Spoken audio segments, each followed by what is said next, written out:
It doesn't matter who votes, but who counts those votes. If you have no vote, you have no civil rights. Speaker of the Florida House, or about to be. Right. He comes into Yang where you're working. He came in and he wanted a vote fraud system to be built. He wanted a vote fraud system to be built. He wanted a program that could flip the votes without anyone seeing it. The documentary Murders, Spies, and Voting Lies, the Clint Curtis story, is truly one of the scariest movies I've seen in a very long time. Because of its design, the Diebold touchscreen machine proved vulnerable to a 20-year-old hack, the old bootloader hack. There's nothing worse than bootloader hack. And honestly, I haven't seen these kind of things to happen in 20 years. And Clint Curtis, a Florida computer programmer turned whistleblower, finds himself at the center of what could very well be one of the biggest crimes in American history. Due to the graphic nature of this program, listener discretion is advised. Hello, everybody, and welcome to this edition of V Radio and Liberty Unleashed. I am the host of V Radio, Neil Kiernan. And I am the host of Liberty Unleashed, Brian. And it's good to be here again today, Neil. I always look forward to Sundays now in our radio show. I look forward to them, too, because I get to use my super sexy voice and tell some super sexy truth. So who told you had a super sexy voice? The ladies do all the time in the chat. You didn't notice? No, I'm sorry. I did not notice. Bro, don't be jelly. Be marmalade. Marmalade tastes better anyway. Go ahead. Yeah, well, we got a great show for everybody. We're going to do a reaction video today to a documentary that you sent me during the week. This is about election fraud, and in this case, it's about the Diebold systems that were out there back in the early 2000s. Of course, this last election with Trump and Biden, I'm sure you remember, there was a lot of accusations and still is about voter or election fraud. And, you know, the whole Dominion Fox News lawsuit happened in that as part of that, if you remember. Yep, I remember. That's why it was odd to me, having been friends with Clint Curtis and interviewed him in the past, to listen to them talking about this topic like it was still controversial when, ironically, you will see some very familiar people when we get into the congressional footage that are on the left that were commenting on the issue, because this problem actually came up in the Bush-Gore and Bush-Kerry elections. This isn't even a Republican versus Democrat issue. Yeah, and I think, you know, throughout history, as long as I can remember, there's always been, you know, whichever party loses, that party accuses the other one of cheating or rigging the elections. But in this case, what I probably knew about that is the introduction of electronic voting. You know, it's always been paper ballots. So with this electronic voting, obviously the accusation is somebody could rig it. Right. And that's what Clint had to say. And I'm currently talking to Clint again about coming back on the show, because the other thing that was the reason it was necessary to do this, because I've had this documentary on my BitChute for quite some time, was that I got banned for a week from YouTube for discussing not even the issue with Trump, but discussing the issue about there were problems during the Democratic primary, where a group called TDMS Research had found that there were serious discrepancies between the exit polls and the voter counts during the course of, you know, Bernie Sanders' campaign against Joe Biden. And then somehow, mysteriously, at the end, you know, this is after we even get past like the phone app that like awarded Pete Buttigieg Iowa, that he just happened to own, you know, a portion of the company that made the app, right? You know, then afterwards, Pete Buttigieg didn't do anything of relevance. And then Bernie took the lead and the media desperately tried to act like he didn't, you know, and then all of a sudden out of nowhere, Super Tuesday, aside from all the candidates bowing out, was the fact that Joe Biden went from being like number 8 to being number 1, and won states, even including those in which he did not even campaign in. And that's about all I said about it on a 6-hour stream during the Kyle Rittenhouse trial coverage. And I got banned for a week for saying that. But recently, as Tim Poll had revealed, we are now allowed to discuss this topic on YouTube. It doesn't surprise me that you got banned for it. I mean, the old YouTube was great. You know, that was the whole thing. Independent creators were encouraged to come on and post content. And the new YouTube became, what's the word? Aside from woke, you know, it was all about just politically correct. That's what I was looking for. It became this politically correct, but only for what seemed to be one side, their side, whatever those at YouTube/Google believed in.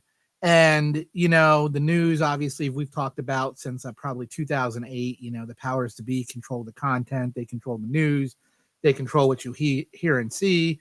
And so everybody was loving this internet, loving YouTube, loving that independent media and journalists could come on and give a different perspective or give you stuff that the normal news media would not report. And this happened, I mean, not just, you know, for voting, but obviously during COVID, you know, you saw the news talking about, you know, hospitals overflowing, and then somebody would go to that same hospital with the camera and show that it wasn't. And of course, they would get banned from YouTube for doing such a thing like that. So this whole censorship thing, again, it surprises me and it doesn't. It's, you know, the powers to be obviously want us censored. They don't want us to know the truth when it comes to that.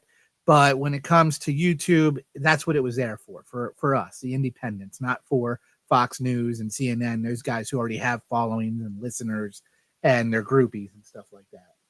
Right. Yeah, I agree completely. And, you know, I hope to those of you guys who are tuning in that you share this information because it's important that people realize the truth, that the reality is this: there's no way to make a machine safe. And that's one of the things that we're going to get into. But more than just the issue of whether or not the machines are safe, associates of Clint Curtis were literally murdered for trying to uncover what he did when he testified before Congress. And we'll get into that as we go into the documentary. Yeah, it's interesting. Now, you know, this last election, Biden got what, 81 million votes, and I'm no Trump supporter, and I have to tell you that I had a hard time believing that Joe Biden got 81 million votes Right. out there. And of course, you know, Fox News was, I think, one of the only ones. Well, they're the only ones in this lawsuit with Dominion, but they were, you know, obviously their host came on, Tucker Carlson, Lou Dobbs, Sean Hannity, a few others came on, and they had guests like Rudy Giuliani and Sidney Powell, and they were making these claims of basically a rigged election out there. And so Dominion filed a lawsuit against them, and we'll talk about Dominion a little more throughout this video as we do the reaction, because there's interesting news there. But they filed on March 21st, a year or so ago, a lawsuit against Fox News to sue Fox News for making this claim. And then in March 31st of 2023, the Delaware Superior Court ordered a trial to determine if Fox News had acted with actual malice. Okay. And, you know, so they were all scheduled to go to court. They were scheduled to do their opening arguments, and Fox News, you know, obviously, I'm sure all the Fox News supporters thought this was going to be their day to prove that Biden didn't win. You know, all the Trump supporters were going to be out there and be like, see, the court showed Fox News was right. And before the opening arguments, the judge announced that the parties reached a settlement, and Fox News agreed to pay Dominion $787.5 million, and acknowledged that the court's earlier ruling that Fox spread falsehood about Dominion. They didn't have to apologize; they just had to acknowledge that they did that. So interesting case there.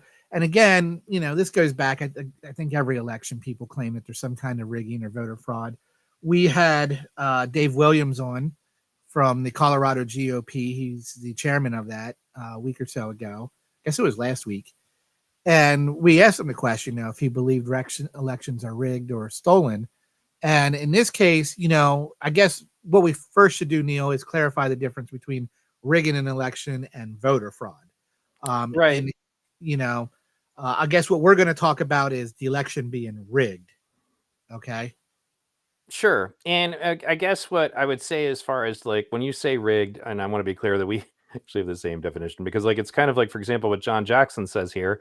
Notice how the Dems have rearranged their primary. So North Carolina goes first this year. Biden lost New Hampshire and Iowa. So they wanted those two pushed down the list because it's a whole momentum issue. Right. And that's an example of the Democratic Party essentially kind of pushing things in the favor of the candidate that they want.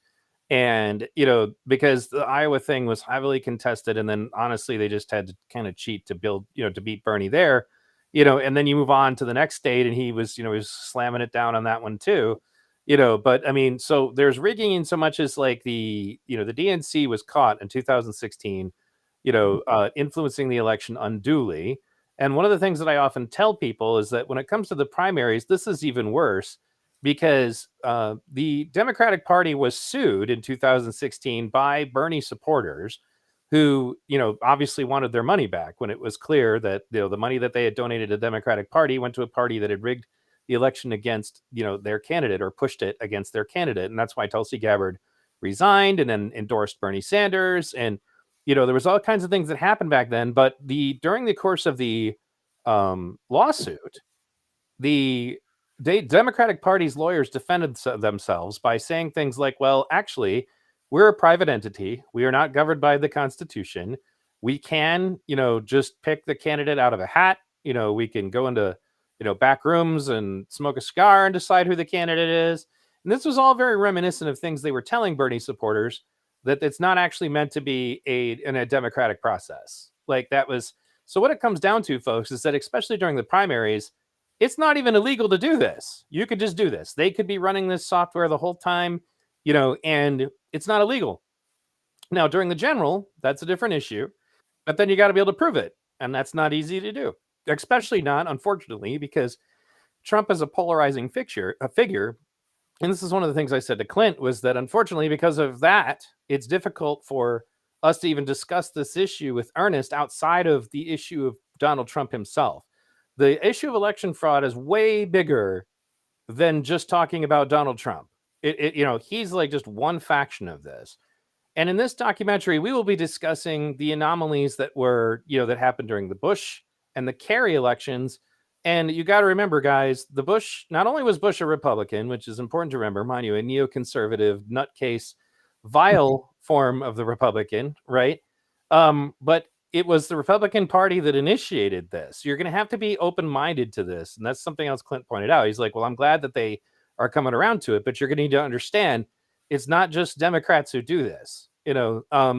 It's literally that there's a deep state, so to speak, that wants to have this kind of power. So anyway, go ahead. It's amazing. And so talking about, the rigged election, what I refer to is exactly that. People inside the party, inside the government, rigging the election in some way, doing something like we're going to discuss here, which is software to help rig the election.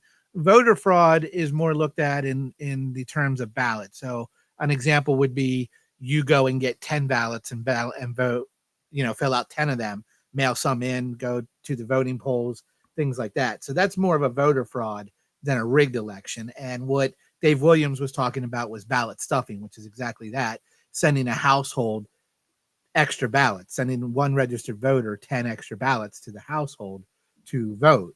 Right. That would be like ballot stuffing there.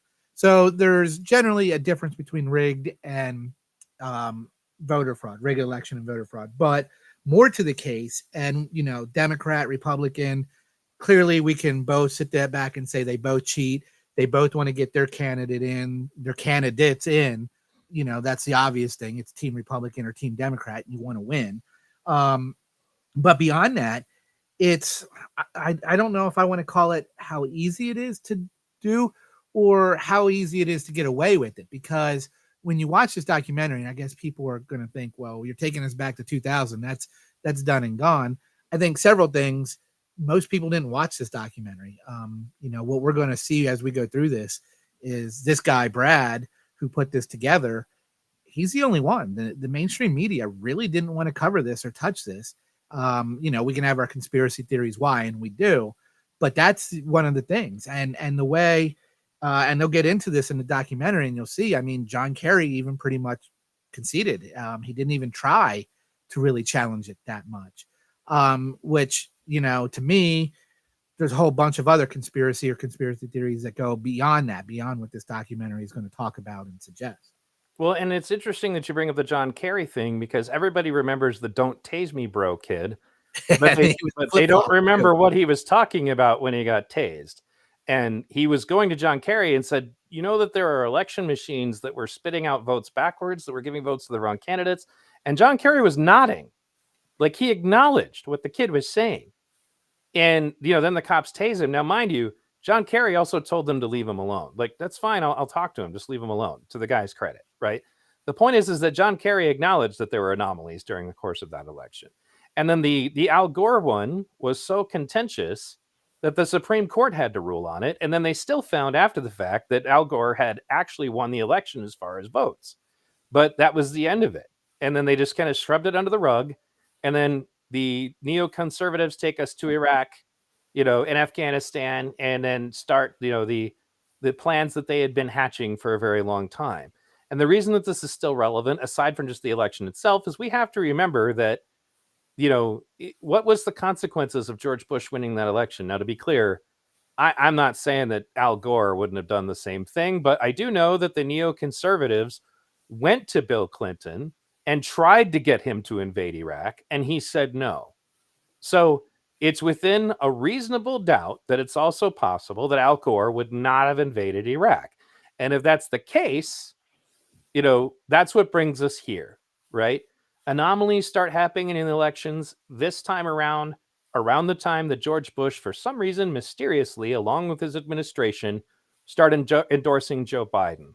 What happens on the first day that Joe Biden is in office? I have evidence of this because it was produced by the Kurdish press, was that troops were literally in Syria, over 200 of them, including armored vehicles, securing oil fields the first day Joe Biden was in office. So, And of course, we have the Ukraine thing and our proxy war over there right now. Right. Ukraine. And I think there's something, we're not going to get into it deep on this program. We can probably do it another time. But, the president isn't picked by the popular vote. It's the Electoral College. And so a lot of times the Democrats, they did this, obviously with Bush elections, but, they scream, well, our candidate won the popular vote, so you stole the election. It's the Electoral College. The popular vote has its play in it, but that's not what picks the president. Sure. And so what the arguments was to win the counties and the areas they needed to get the electoral vote to do it. It didn't matter. I mean, in most cases, if it was done just by the popular vote, we'd never have a Republican president again. Los Angeles, New York, Philadelphia, Houston would essentially pick Democrats every time. So without the Electoral College, we would have even a little less balance of power going on there when it comes to the presidency, in terms of Republican versus Democrat. But again, let's make sure that people know and understand that it's not the popular vote that does it. We have the Electoral College for a reason. I'm all for the Electoral College. I think it should be there. And I think we debated this a long time ago on one of our old radio shows. A lot of people, particularly, I hear a lot of Democrats want to get rid of it. And again, to me, that makes sense if you're a Democrat, because the big cities will then decide for the rest of the nation, and the Midwest essentially would have no voice in it in terms of that. So yeah, but this rigging and what we're about to watch is on a whole other level. A whole other level, as in people were murdered to cover this up. So when they get to that part, be aware, guys, viewer discretion is advised. It's not super graphic, but I think it'll be pretty obvious to you that this person didn't kill themselves. Epstein, kill themselves. So, all right, we ready to get into it? Yep, let's rock and roll. Okay, so if for some reason this doesn't look good on mine, I sent it to Brian as well. I believe I fixed all of my problems with playing videos. If for some reason it's not clear, then we will find a way to fix it. Thank you, everybody, for tuning in. Let's rock and roll.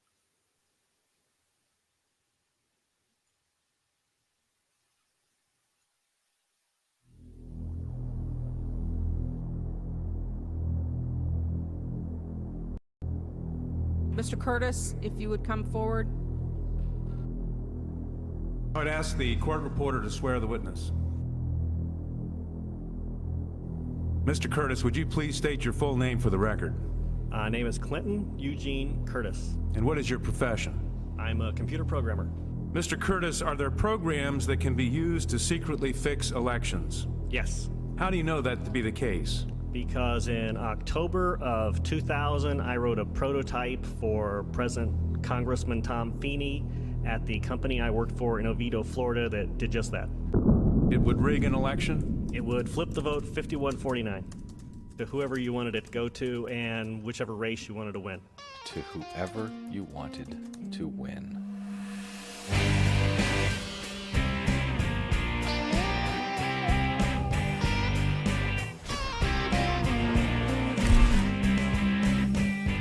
On November 2nd, 2004, George Bush was not popular. He was in the middle of an unpopular war. I was watching the exit polls, and it looked very clear that John Kerry was going to win. Reporting for duty.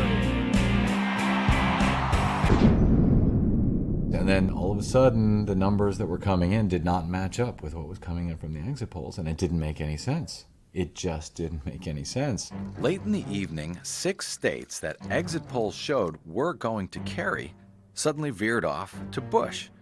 Ohio then became the tipping point of the entire national election. One guy who was reporting on the ground in Ohio from day one was attorney Bob Fitrakis of the Columbus Free Press.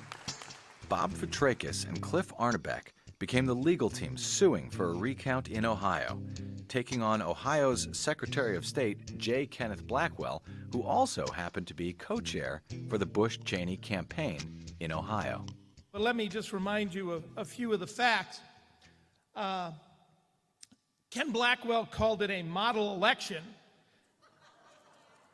but we're trying to figure out was he talking Mussolini's first coup? There were tens of thousands. All right, what's up, Brian? Yeah, I mean, I think getting right into that as we go to react to this. Sure. Several things. They're obviously showing the key state of Ohio and Florida. As I mentioned, the Electoral College in the beginning, there are key states that help decide this. And, they say if you win these set number of states, which do include Ohio and Florida, you have a much better chance of getting the presidency. Interesting enough, as you keep finding out, and as they showed right there with Ohio, the connection to the George Bush administration. And that's going to seem to be somewhat of a common theme throughout this. And the other thing that he mentioned was what got him motivated to investigate this meaning the filmmaker, was that the exit polls did not match what was coming out as far as the results. And that's exactly what happened during the Democratic primary, according to TDMS research. And if you guys ever want to see that stuff, I reposted that video on Rumble and BitChute, but I go over this topic there as well. And this full documentary is also available on my BitChute. So you ready? Yep. Go back a few seconds so we can catch back up and not miss You got it. 1 second. All right. Vote reform meeting, Los Angeles, 2006. But we're trying to figure out was he talking Mussolini's first coup? There were tens of thousands of acts of irregularity. In a single precinct in Ohio, a total of 638 ballots were cast on Election Day. Bush received over 4,000 of them. 24.93% of all the voters in Cleveland were purged, a city that went 83% for Kerry. 7,000 voters lost their right to vote in the inner city of Toledo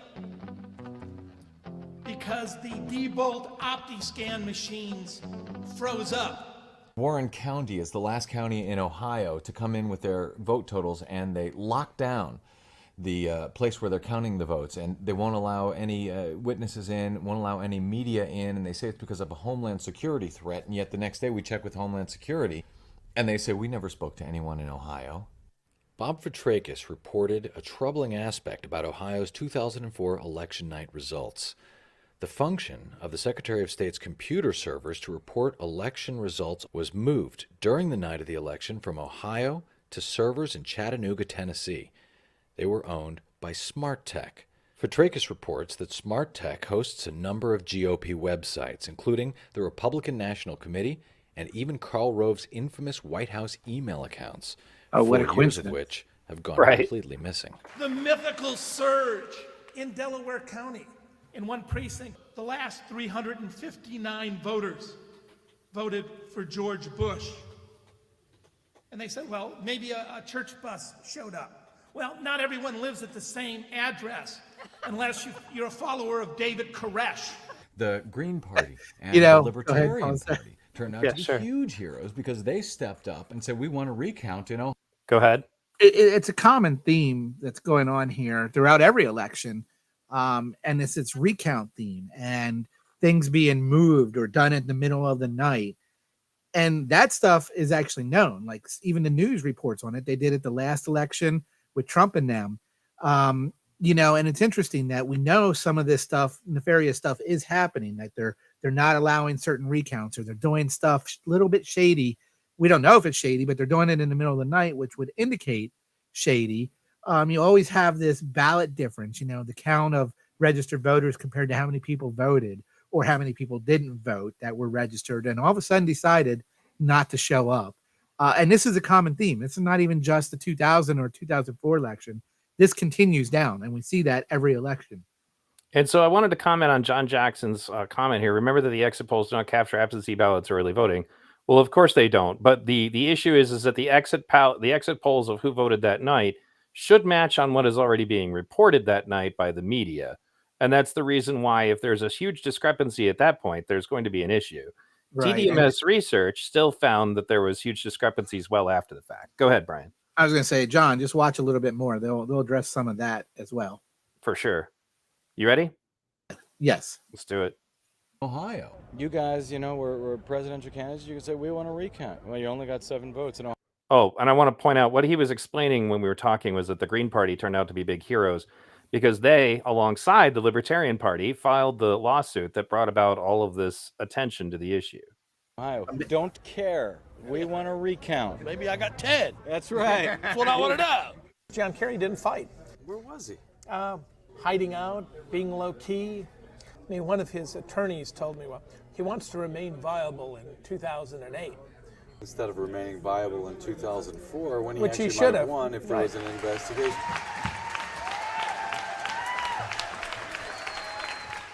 Congressman Conyers went to Ohio to make his report on what had gone wrong in the 2004 presidential election. He's one of the most respected men in Congress. He's the Democratic leader of the Judiciary Committee. And they did a great job. What happened in Ohio simply was corruption on a very great scale, involving a Mr. Blackwell, Secretary of State of Ohio. And the report was very well done, very legalistic in the best sense, constitutional. I wrote a preface to it. The New York Times refused to review it. The Washington Post did not review it. The Wall Street Journal,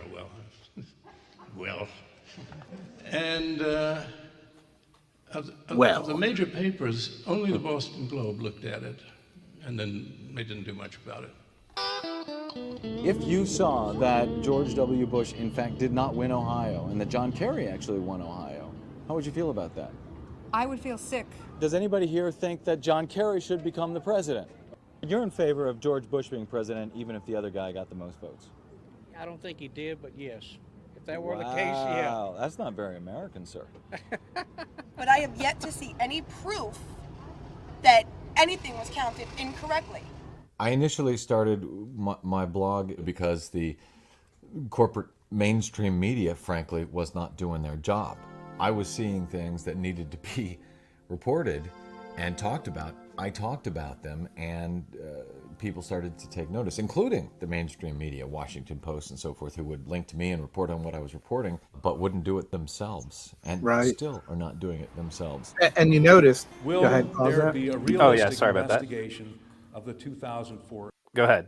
I mean, she said, I still have not seen any evidence that there was any kind of miscount or whatever, however she worded it. Right. And it's that reliance on the mainstream media. And people have this, if it was news, then Fox News and CNN would report it then. I've heard that, and I still hear that today. Like somehow, if they don't report it, then it's not real and it's not news. It couldn't be that there's some conspiracy going on here and they're purposely not reporting it. It means it's not true, that there wasn't any fraud or there wasn't any wrongdoing.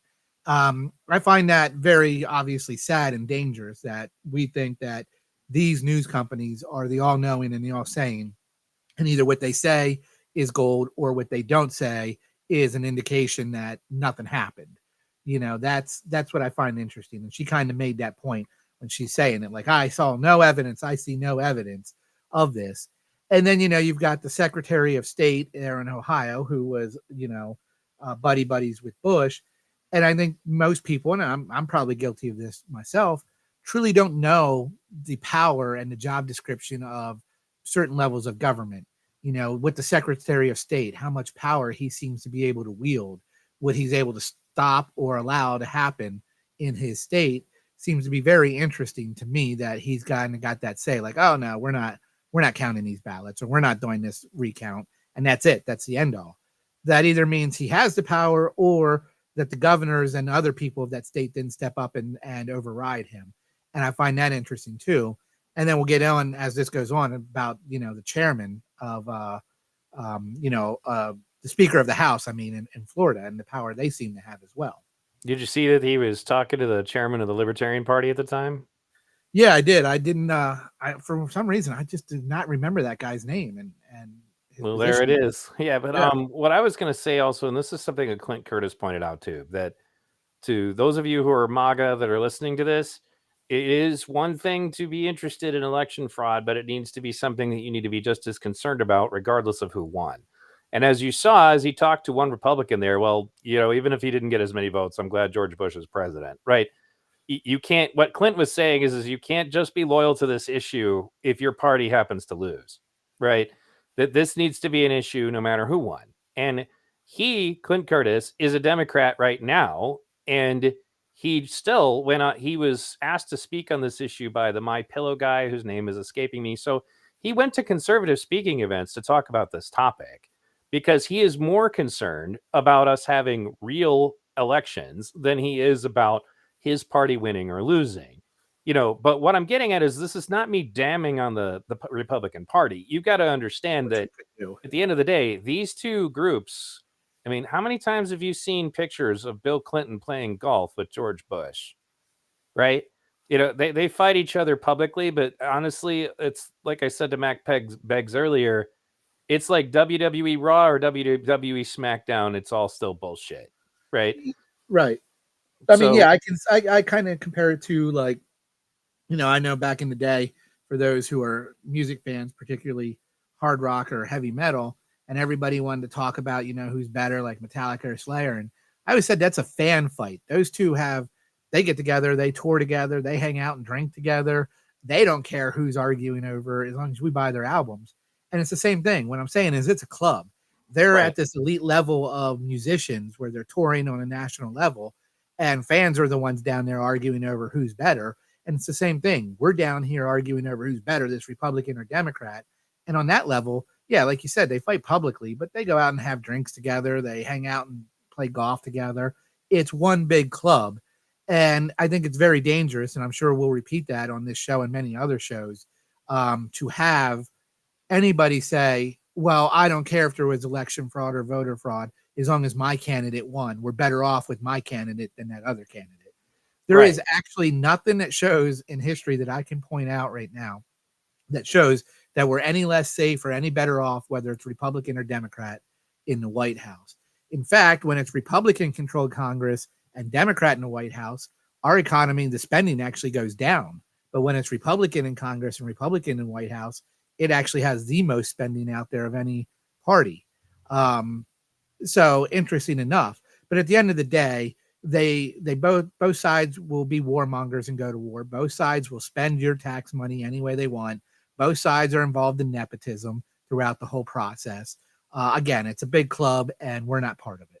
Right. Like, as George Carlin used to say, it's a big club and you ain't in it.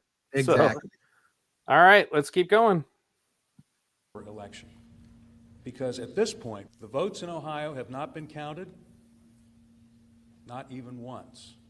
The same kind of crass effort to stop the black vote that was exposed in Florida, I know for a fact took place in Georgia and probably all across the South. I'm in Tennessee to attend a national conference on election fraud. A man named Bernie Ellis organized the conference called Gathering to Save Our Democracy. Clint Curtis is the whistleblower from Florida. Yeah. So he's going to show how you can hack into a system.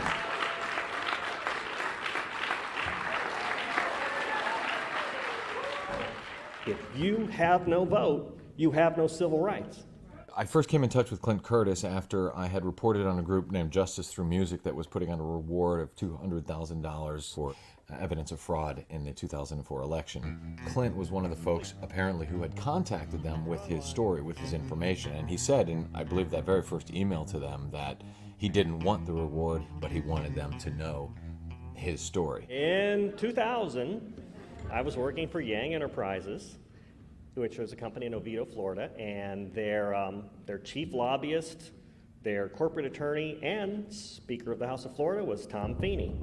And he was there to feed his contracts. So he came in one day, one of my first introductions to him, and he wanted us to build a vote flipping software. He's the Speaker of the Florida House, or about to be. Right. He comes into Yang where you're working. He came in and he wanted a vote fraud system to be built. He wanted a vote fraud system to be built? He wanted a program that could flip the votes without anyone seeing it. He wanted it to be able to be run on a touchscreen machine. Okay. In other words, hidden buttons on the screen or something like that. No keyboards, no guy in a black mask sitting across the street in a van poking things in. Just walk up and do something. And he wanted the source code to be written in such a way that the manipulation was hidden even if you saw the source code. Is that possible? It's not possible. If it's there and someone takes the time to look, you can't hide it. So I told him right up front that as long as you can see the source code, you can't hide it. Cannot hide it, can't be done. And what did he say? Well, Mrs. Yang cut me off and said... Who's Mrs. Yang? Mrs. Yang is the head of the company. All right. And she cut me off and said, we'll build it for you. Give you something to show. Did you understand that he was asking you to do something that was illegal? I was a Republican. I thought Tom Feeney thought the Democrats had something planned. Okay. And he was trying to prevent it. So I built it, delivered it the next day to her. I had a little document all written up on, how, in order to make sure that, fraud was found, what elements you would need. Right. And she cuts me off and says, you don't understand. In order to get the contract, we need to hide the code. This is for flipping the vote in South Florida. This is the same Tom Feeney who, as Speaker of the House in 2000, claimed that no matter what, the Supreme Court said he was going to give the electors to George W. Bush. Yes, that's the guy. So, yeah. The same Tom Feeney, as I understand it, who was... What were you going to say? I mean, he might be making the point that I'm about to say, but Tom Feeney seemed to be a member of Congress and also was an advisor and attorney for Yang Enterprise. Not a conflict of interest or any nepotism going on there, making sure that they get the contract for the programming that he happens to be the company he gets paid from while he's the Speaker of the House, right? Right, absolutely. And a mild spoiler, I mean, if we're worried about conflict of interest, just wait till we get to the part about selling secrets to the Chinese government. Yeah, and this is what apathy really does to a country. I mean, this is damning. It's bad. And this isn't the only case of it happening where politicians are involved with private enterprise to create stuff, to do stuff like this. And it's known facts. We know that he did this. He was part of this. And yet nobody's still really demanding any change in the system, really crying out loud from it. Both parties are still going about as if it's okay. And that's just the way things are. And you're a crazy person if you think that there could ever be anything wrong with it. That's one of the reasons why the whole thing was frustrating for me, because I wanted to continue bringing this to people's attention because, you and I were basically activists, began being activists during the Bush administration. So this is our era. And we used to talk about this issue. I mean, we didn't talk in so much as about it as with this, but I know Ron Paul got mistreated, and then obviously other candidates got mistreated, and we've been over that since, but it's like Joseph Stalin says, it doesn't matter who casts the votes. It's who counts them. So, but anyway, and how many times, go ahead. Yeah. How many times, you said back then we started to become activists. How many times did we speak up about things like this only to be called conspiracy theorists, only to later be vindicated and be like, it wasn't a theory. We were right. It was a conspiracy. It wasn't just a conspiracy theory. And then people just shrugged their shoulder at that. It's like, okay, so what? You were right. Whatever. So I kind of get you're right. Yeah, it's kind of like, oh, well, even a broken clock is right twice a day. And it's like, well, no, this isn't a broken clock scenario. And, throughout the whole thing, the wars that we're involved in, the spending, the way that they're just eroding away at our civil liberties, it's happening, and it keeps happening at the way we were saying it was happening. So this isn't broken clock right twice a day.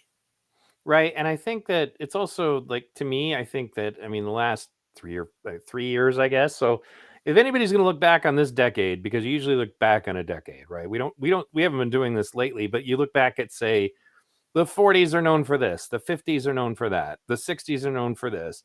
Well, I think that the new 20s are going to be known for, these were the years when everybody said things were a conspiracy and they turned out to be true. Right. All right. You ready? Well, that's the difference between a conspiracy theory and a conspiracy. The theory is exactly that. You're just theorizing. The conspiracy is the truth. It happened. Right. It's like everything about Area 51 seems to be a conspiracy, or used to be a conspiracy theory. Now it seems to be an actual conspiracy. Right. Well, I mean, the military would claim that the place wasn't even there. And I remember Montel Williams. Remember Montel Williams? He was a talk show host. He really like drove out there with cameras and made them admit that there was actually something there. That's a blast from a past name, huh? Yeah, no kidding. But I mean, it's necessary to understand the present. You have to understand the past. You ready? Yes.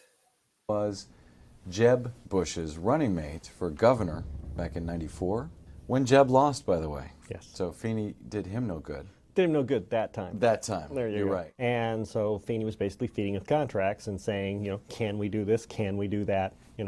Okay. I was kind of the technology supervisor. If we could do it, then I would tell them, and we could run whatever, little test pattern they wanted for us. Jeb was already governor at that point? Yes. 2000? Okay. Jeb was already governor. When I was contacted by Clint, I said, well, would you be willing to put this into an affidavit, a sworn affidavit? Since a lot of this stuff off the bat is still difficult to prove, especially that nugget of that meeting with Tom Feeney and the vote rigging software is still largely a he said story. On December 6, 2004, Clint Curtis filed an affidavit with Congress alleging that one of their members, Tom Feeney of Florida, had asked him to create vote rigging software. He asked you to design a code to rig an election. Yes. While he was Speaker of the Florida House. Yes. When we filed the affidavit in December, the dog turned up shot the very day we filed that. So I don't know if it's a threat or more of just we can do whatever we want whenever we want it kind of a statement.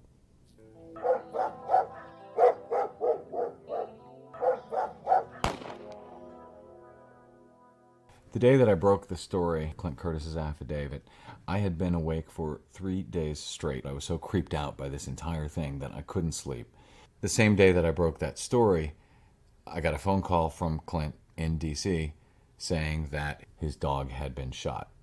And I thought, oh man, he's, Clint's gonna, with this kind of crap happening, he's not gonna want to continue, telling this story.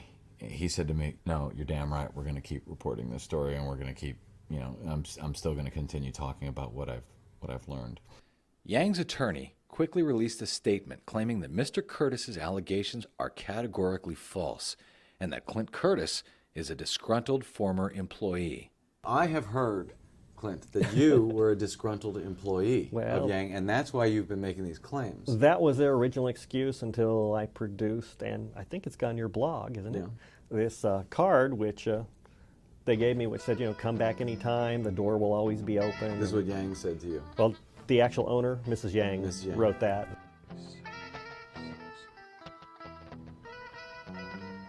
I'm wondering if Mrs. Yang is available. This is Brad Friedman calling. Any idea when she might be available? I'm working on a story on deadline. $10 says she's not. Is there a spokesperson for the company Ever. that might be able to answer some questions?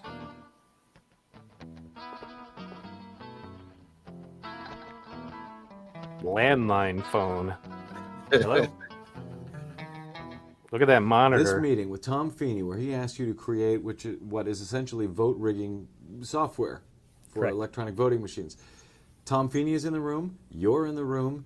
Mrs. Yang, the CEO, is in the room. Anybody else in the room? Mike Cohen. Who is Mike Cohen? Mike Cohen was the executive secretary for Mrs. Yang. He was basically the note taker. Mike Cohen, the executive secretary for Mrs. Yang, whom Curtis claimed was at the vote rigging meeting, told. What's up? So to to put this piece of the puzzle together for everybody, he's the Speaker of the House. He also is an attorney for Yang Enterprises, and he goes to the programmer at Yang Enterprises as a Republican Speaker of the House and says, "Write me some vote rigging software." Right. I mean, that's bold. That's as ballsy as you get. Right. If you really want to talk about it, because I mean, you're almost out in the open at that point. And obviously it's your word against this guy's, and Yang Enterprise is going to put out their press release and their statement saying, well, he was a disgruntled employee and he was a bad employee. And, he's just saying this stuff. So I guess you got that going for you, his word against mine, but man, that is still ballsy. Right. And in addition to that, the fact that, they want to cover it up and that the company was okay with it, that they knew what they were getting into. But as we learn more about this company, it'll start to become clear why maybe he felt these were the right people to ask for the job. Yeah. Well, and I think, and they probably will mention it. If not, then I think what I discovered was that Clint was saying that this is really not that difficult software to write. But it was still like an $8 million contract. Right. So you want to talk about overinflating, overspending, not giving a crap about the taxpayers' money and what happens to it. You were basically saying, I don't give anything about the taxpayer and the people in my state, district, country. I don't care how much they pay in taxes or what happens to the money. I'm rigging this election. And not only am I rigging this election, but I'm making sure people get paid a lot of money, which includes me sitting on the company that, I'm asking to write the software. So, gee, I wonder why he's so wealthy. Right. Imagine that. Oh. Yeah, go ahead. So, let's go. A reporter from Wired that the meeting never took place. And I called him and said, "Hi, this is Brad Friedman." Brad, yes, Mike Cohen, I wanted to ask you a couple. Brad, I don't want to be impolite. I'm going to hang up the phone, but I don't want to. But Mike, I'm wondering, can you, Brad? And he just would not let me get out a word. And then he hung up. And I guess he doesn't want to speak to me. If they really tried to put out a program to do vote fraud, right? The minute they checked the source code, they'd see it. It sounds like you presumed that these counties, these states, and so forth would examine the source code before it was actually used in an election, correct? Well, yeah. But they do not, correct? That's what I've heard. What did you think when you heard that? That I should tell people what's going on. What he wanted was a program that would flip. Go ahead. I mean, it doesn't even matter. He's saying that if they had it in the source code or not, nobody's going to look at it. They're going to say, okay, here's our voting machines. And there's going to be no independent auditor looking at the source code. Like, okay, company wrote us software. Here we go. No, trust me, it works. We like this company. We gave them the contract, so no need to audit it. Right, exactly. Wow. Mm-hmm. Okay. Oops. The vote. And this is what I produced, basically. It looks like that. You've compiled essentially a prototype program to Yes. show how somebody could, in fact, if they wanted to, use the touchscreen software to flip the vote. Correct. Is this the actual program that you built for them? No. So you don't massive have the contract. actual software that no, you I wrote just for them? rewrote a duplicate of it because it's real simple. It's like 100 lines of code. This is a little garbage program that I wrote for Feeney. You don't see the actual vote count. So you walk up. Who do we want to vote for here? Kerry is winning a little bit, okay? You come in, you vote for Bush, you vote for Bush, you vote for Bush. Always adds by one. Vote for Kerry, vote for Kerry. So the people that are going to be validating this machine can stand there all day long and vote for somebody and it will be right every time. Pretty simple, okay? But the guy could walk up here and if he hits the right buttons, he can flip the vote that easy. So the whole vote total has changed. You could have 20 people standing behind his back while he's poking at a screen, and you never saw it. What's the percentage that you worked out to? 51-49. 51-49. Because it's under the recall. Close enough, you don't have a recall. When I actually wrote it, it wasn't Bush Kerry, it was cat and dog, I think, or something like that. I think the voting should still be done on paper because it's way too easy to manipulate computers. Jesse Jackson and I were on a speakerphone with Mr. Kerry, and we told him. Mr. Kerry didn't really respond to what we said about Ohio, but he did point out that the OptiScans and wherever they used them in New Mexico, he lost regardless of the Democratic and Republican registration. He said, it sure seems like I lost everywhere they used those machines. Why didn't you leave the building with a copy of the source code to prove what had gone on? Because it's a secured site. You don't do that. We have government contracts and nothing is supposed to leave the building. It is more difficult to get into the Yang offices than it is to get into a government office. Really? Yes. I was an employee of the Department of Transportation. Florida Department of The Transportation. Florida Department of Transportation. The department entered into a contract with Yang, I believe, in January of '99. I had known Mrs. Yang since approximately '94, '95. Did she ever tell you how she came to hire Tom Feeney? She indicated to me that now that he was in politics, that they had hired Mr. Feeney as her general counsel. Did that strike you as odd that a company doing business with the state would hire the incoming Speaker of the House? It struck me as odd that an individual like this, in addition to being general counsel for a vendor, would also be the registered paid lobbyist for a vendor. And Mr. Feeney was both for Yang Enterprises. His political campaign offices were in the same building where... What were you saying? Paid lobbyist for them, and he was their counsel, their legal counsel. Right. So he was paid to be their legal counsel and paid to be a lobbyist while he was becoming Speaker of the House. And was asking for election rigging software, and you got to imagine that this company probably got something out of it too. Oh yeah, yeah. Let's not forget that part, that he was asking for election rigging software. Well, right. Corporations have a vested interest in seeing to it that certain people hold office. That's obvious. So anyway, was that all? Yeah, just wanted to point that out. You got it. She had her offices in the building in which she owned. Something was slowly going wrong. The invoices from Yang began to escalate every time I would reject an invoice and say, no, this is not what we agreed to. Here was your authorization, that's all you can bill. We'll have to discuss this with our general counsel, Mr. Tom Feeney. He's the Speaker of the House. So they began using his name, trying to intimidate me. Did you have enough of a concern about it to go to anybody and say, hey, this doesn't seem right? Since he was Speaker of the House and a member of the House, I'll call the House Ethics Committee and said that, I was having a problem and there may well be political influence, and how did they handle these things? And they told me that Mr. Feeney was the person who would review it and either accept it for review or throw it out as being not worthwhile. Wait a minute. And I said, I'm complaining about Mr. Feeney. And they said, we don't have any way to bypass him.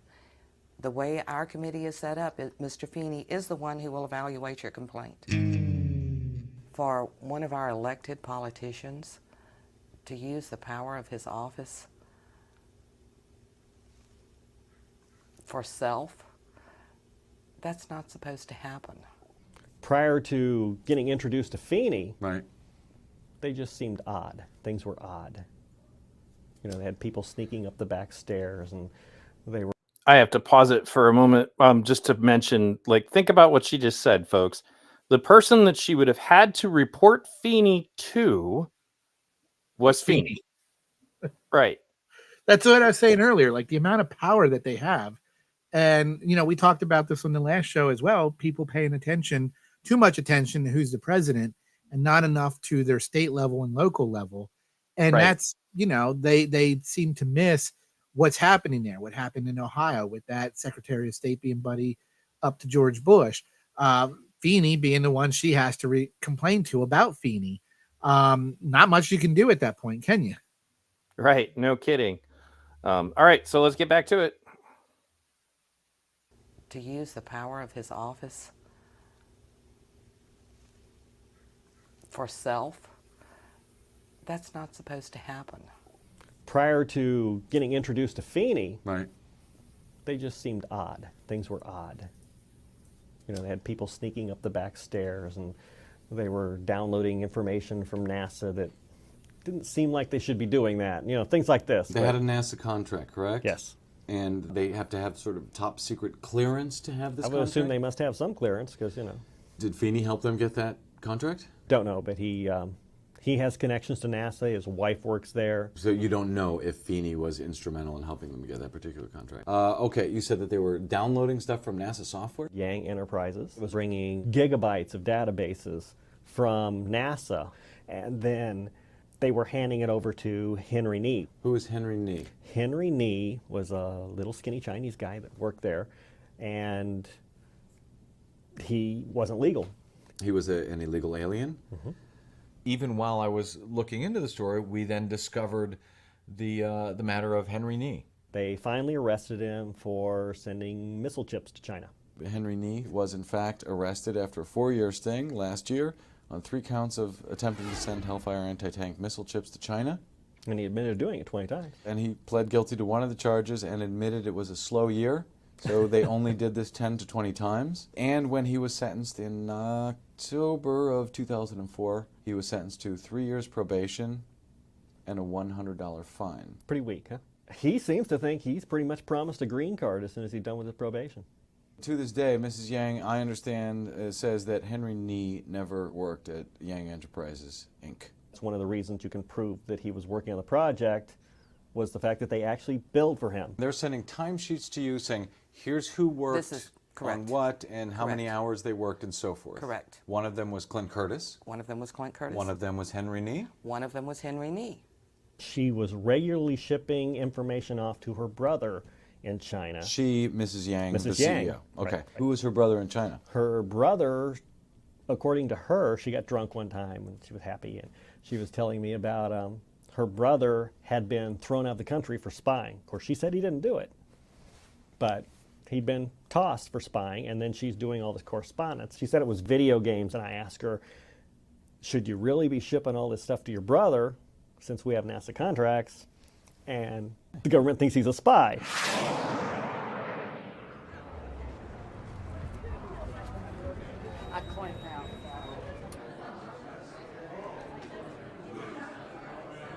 If you got every environmental group, every group you have, just say, we're not going to. So real quick, I want to comment on this because of the implications.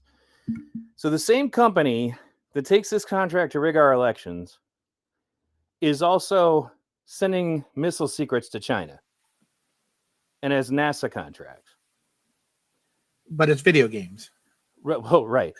Consider the implications of that, especially when you consider what's going on in the world right now, right? But in addition to that, some of you may remember this. There was kind of a leaked, like the equivalent of a Chinese TED Talk, wherein somebody had gotten their hands on it. And it was circulated on the internet.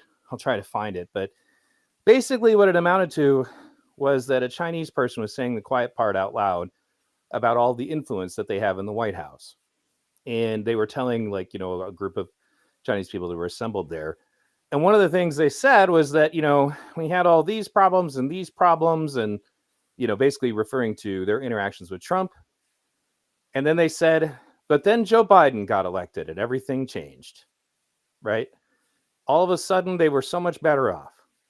So just something to consider. You know, I've read a couple books and some documentaries about spies and espionage. And the one thing that's common when we get somebody to spy for us, so if we want somebody to spy for us in Russia, somebody to spy for us in China or Cuba, generally it's easy because what they want at the end is freedom. They want to get out of that country and they want asylum and protected in America. Americans can be bought. That's our thing. It's real easy to just give us a lot of money and we'll sell the secrets, you know, that way. So we're not trying to get where it's not like, oh, well, you know, I really want to go to China bad, so I'll sell you these secrets if you make sure you give me asylum in China. It's more or less China just pays them, or Russia just pays them a lot of money, usually in cash, obviously, probably these days also in Bitcoin. But, you know, cash is definitely king for Americans to want to spy and send secrets over to these other countries. In a lot of cases, and this is interesting and kind of off topic, but the information that these countries are getting, a lot of times are, I wouldn't say inconsequential, but not as bad as the news plays it out when the news is saying, oh, they're selling secrets to our country and making our national security unsafe. It's usually not that bad in these cases, or at least in the books and the documentaries I've seen. But obviously people are still mad because they're selling American secrets and there's that patriotism involved. But again, interesting enough, we're bought and paid for with cash to spy on our country. The other countries are bought and paid for by freedom, by the promise of freedom. Right. And just to consider people that, how all these hands are being shaken essentially is that people who might have at stake in how our elections, go, some of those people are not going to be in this country, obviously. So anyway, you ready to continue? Yes. All right. Going to do anything else, we're going to make the vote system and we're going to fix it. And you could fix it in 2 months, but you've got to abandon everything else for those months and not save the whales and not do anything else, but fix that problem, because if you don't fix that problem, nothing else you want to do will matter.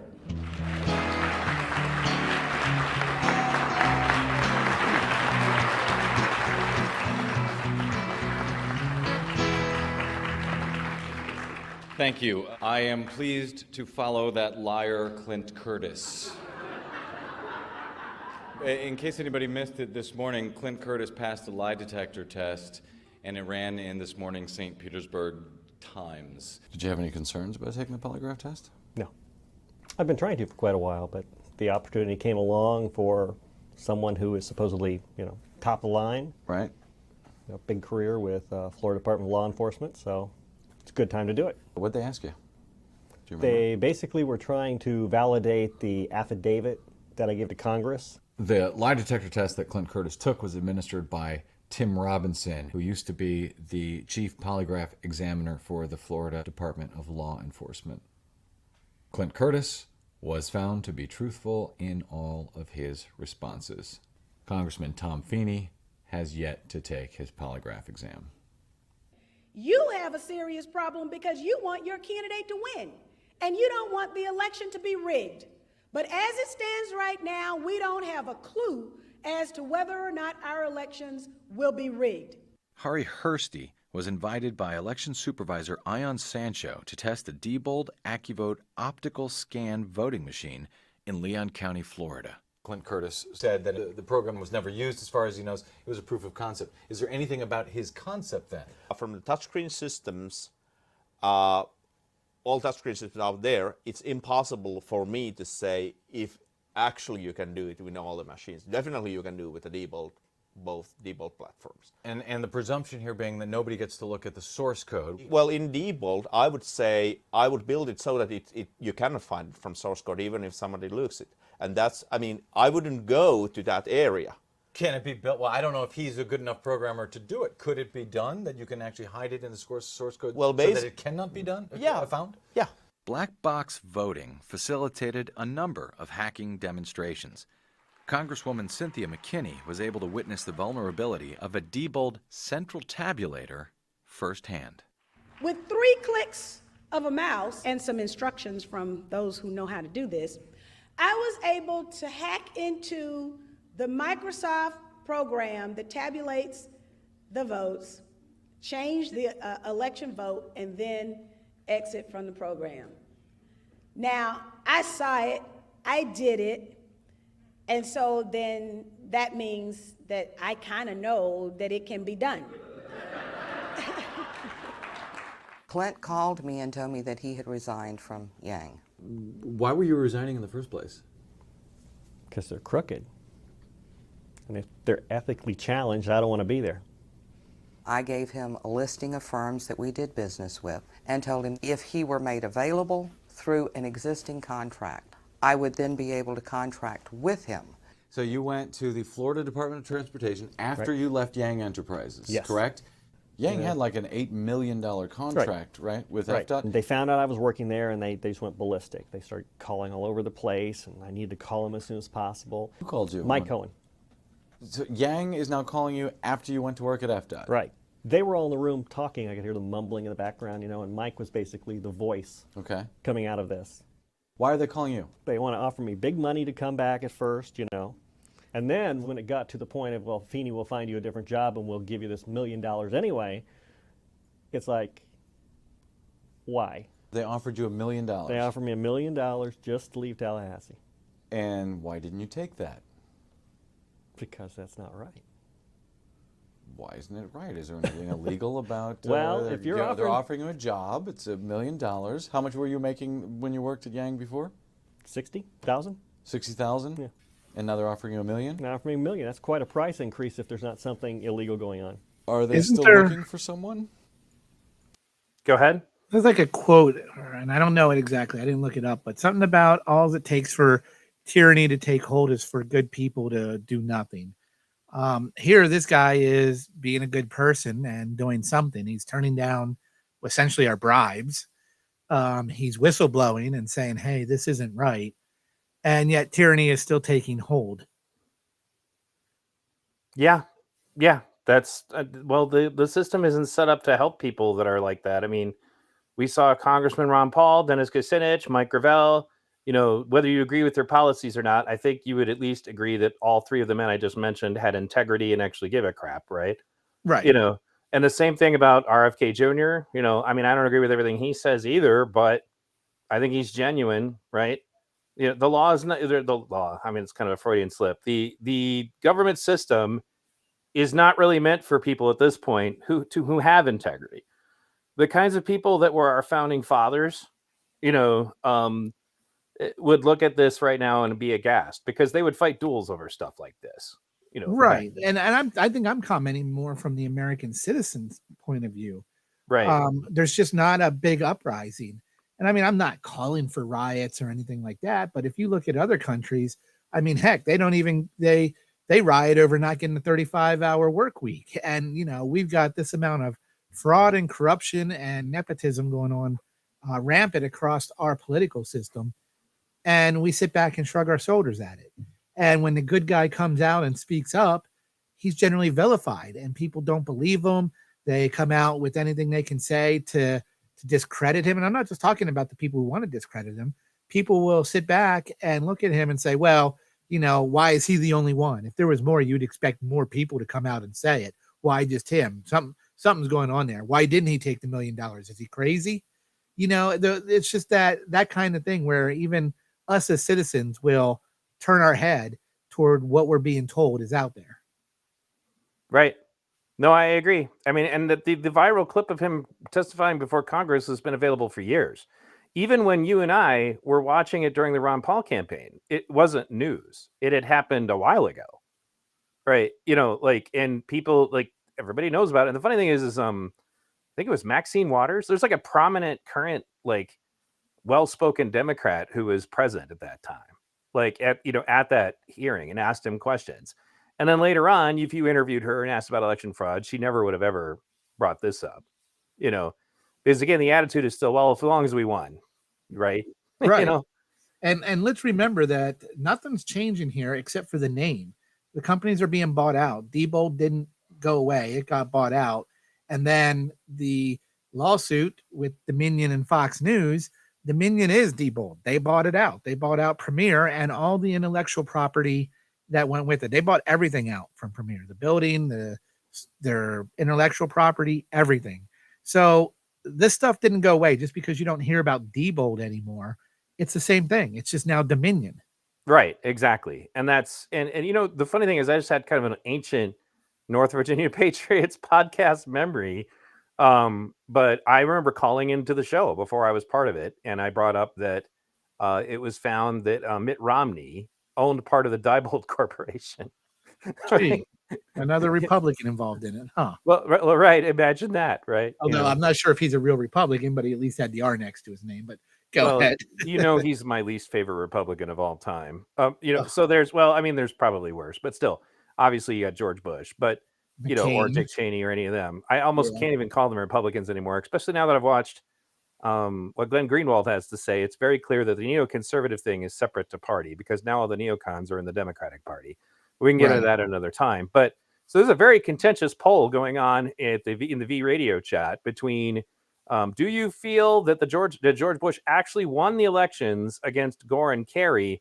It was at neck and neck 50-50 for quite a while. There was 11 votes out of 31 people watching.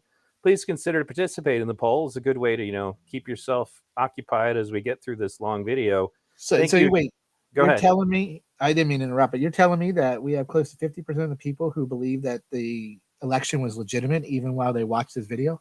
It looks like it, although it just went up again because now it's back to 50-50. I've never had a poll that bounced like this. It makes me wonder if there's election rigging software being I was going to say, are they messing with us? All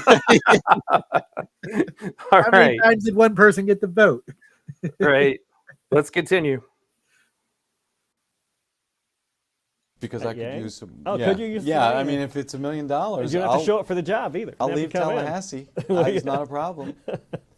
He told you and others In the office? in the Oh, yeah. office about this phone call he received from Yang where they offered him. It was an ungodly amount of money. What did he tell you the offer was for? To leave DOT and keep his mouth shut.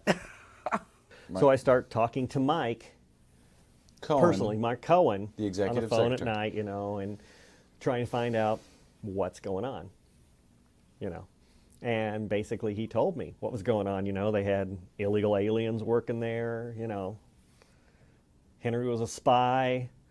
They were ripping off FDOT, the whole routine. And it turned from, bribes to, we're going to have Ralph come kill you kind of stuff. Whoa, what do you mean we're going to have Ralph come kill you? Ralph's a sniper. Ralph was a sniper. Now, this in is Ralph Vietnam. Thompson, the guy you said was the VP at one time? The VP, right. Mike Cohen says to you that Ralph is going to come kill you? Well, actually, he says Ralph used to be a sniper. You'd never even see it coming. But, Ralph is now 60. You might have been a great sniper when you're 20. Okay. But, crawling through the woods when you're 60 is not quite the same. Don't taunt Ralph. Don't taunt Ralph? No, this is being taped. Yeah. You got enough problems. Certainly you go to the police. Somebody has just told you. So then I go through the books. I have to have some sort of evidence because otherwise. What books do you go through? What are you talking about? Well, since I worked in the same department where the billing had come in, I started looking through the contract, and they had been overbilling for me for years. And they were billing like 40 hours a week for forever. Were you working 40 hours a week on the Yang contract? Not at all, not even close. Working on the NASA contracts and the ExxonMobil contracts. But you were working 40-hour weeks, essentially? Mm-hmm. And all of that time was being billed to Yang, even though you were not doing all your work for FDOT? They even billed for a couple of days after I had left them and was working at FDOT. So I told Mavis Georgalis, and she said, well, we need to go to the Attorney General's office. You and Mavis Georgalis together? Yes. She went up with me and told the story, and I told my part of it. And the Inspector General was whom? Ray Lemmy. What complaints were made with Raymond Lemmy? Improper invoicing on the part of Yang Enterprises. Improper political influence. Because of coming Tom. down from Tom Feeney. I see. Through my immediate supervisor, Nelson Hill, on behalf of Yang Enterprises, and the use by Yang Enterprises of unauthorized alien labor. I tell him everything that went on at Yang's. You tell him about the vote rigging software? Yes. You sure? Yes. In their report, it looks like you complained about the things that had to do with FDOT specifically. Well, that's the things that he could touch on. Ah. And all the other stuff he was supposed to pass on to, like the NASA stuff. He was going to pass to NASA, and What was he going to do with the vote rigging stuff? He was supposed to pass it out, I guess, to where it goes. They claim that you didn't tell them. Seems odd, doesn't it? They'd know about all the rest. Ohio is a repeat of Florida. Right. And I know the Democrats enough to know that, they're not going to give up if they know they've got an inch anywhere. Who went to the Supreme Court in 2000? That would have been Bush. What did he go for? To make sure that he kept what was his. To make sure he kept what was his? Yeah. Because we had too many whining Democrats at the time. Too much whining. Mm-hmm. But I can't. In the Supreme Court, did they? It was the case no whining for Democrats, or was it something specific that they wanted? No whining. Yeah, they wanted to steal an election. Bush Cheney wanted to steal the election? No. Whoop, whoop, whoop. Don't. Whoa. Yeah, you got the Okay, names on the wrong side there. He's playing this guy. Boca Raton, Florida. Florida? Did they go to the Supreme Court in 2000 and ask them to not count votes in Florida? It's a yes or no answer. Did they? I don't know. Okay, the answer is yes, they did. And do you know what the Supreme Court said? I know what the Supreme Court What'd they say? That is what they said. And they said don't count the votes. In the year 2000, the country failed abysmally in the presidential election process. There's no doubt in my mind that Al Gore was elected president. He received the most votes nationwide, and in my opinion, he also received the most votes in Florida. As long as we these cannot guys, express go ahead. ourselves through the Oh, ballot yeah, one sec. box. I mean, Go ahead. I mean, both Kerry and Gore kind of walked away silently. I know, obviously it went to the Supreme Court and there was a little bit of a fight then, but compared now, like Donald Trump is not giving up. He's just insistent on it. These guys kind of just went away. Al Gore did his, the environment. We're all going to be dead by this time now. John Kerry, you don't even really hear anything from him anymore.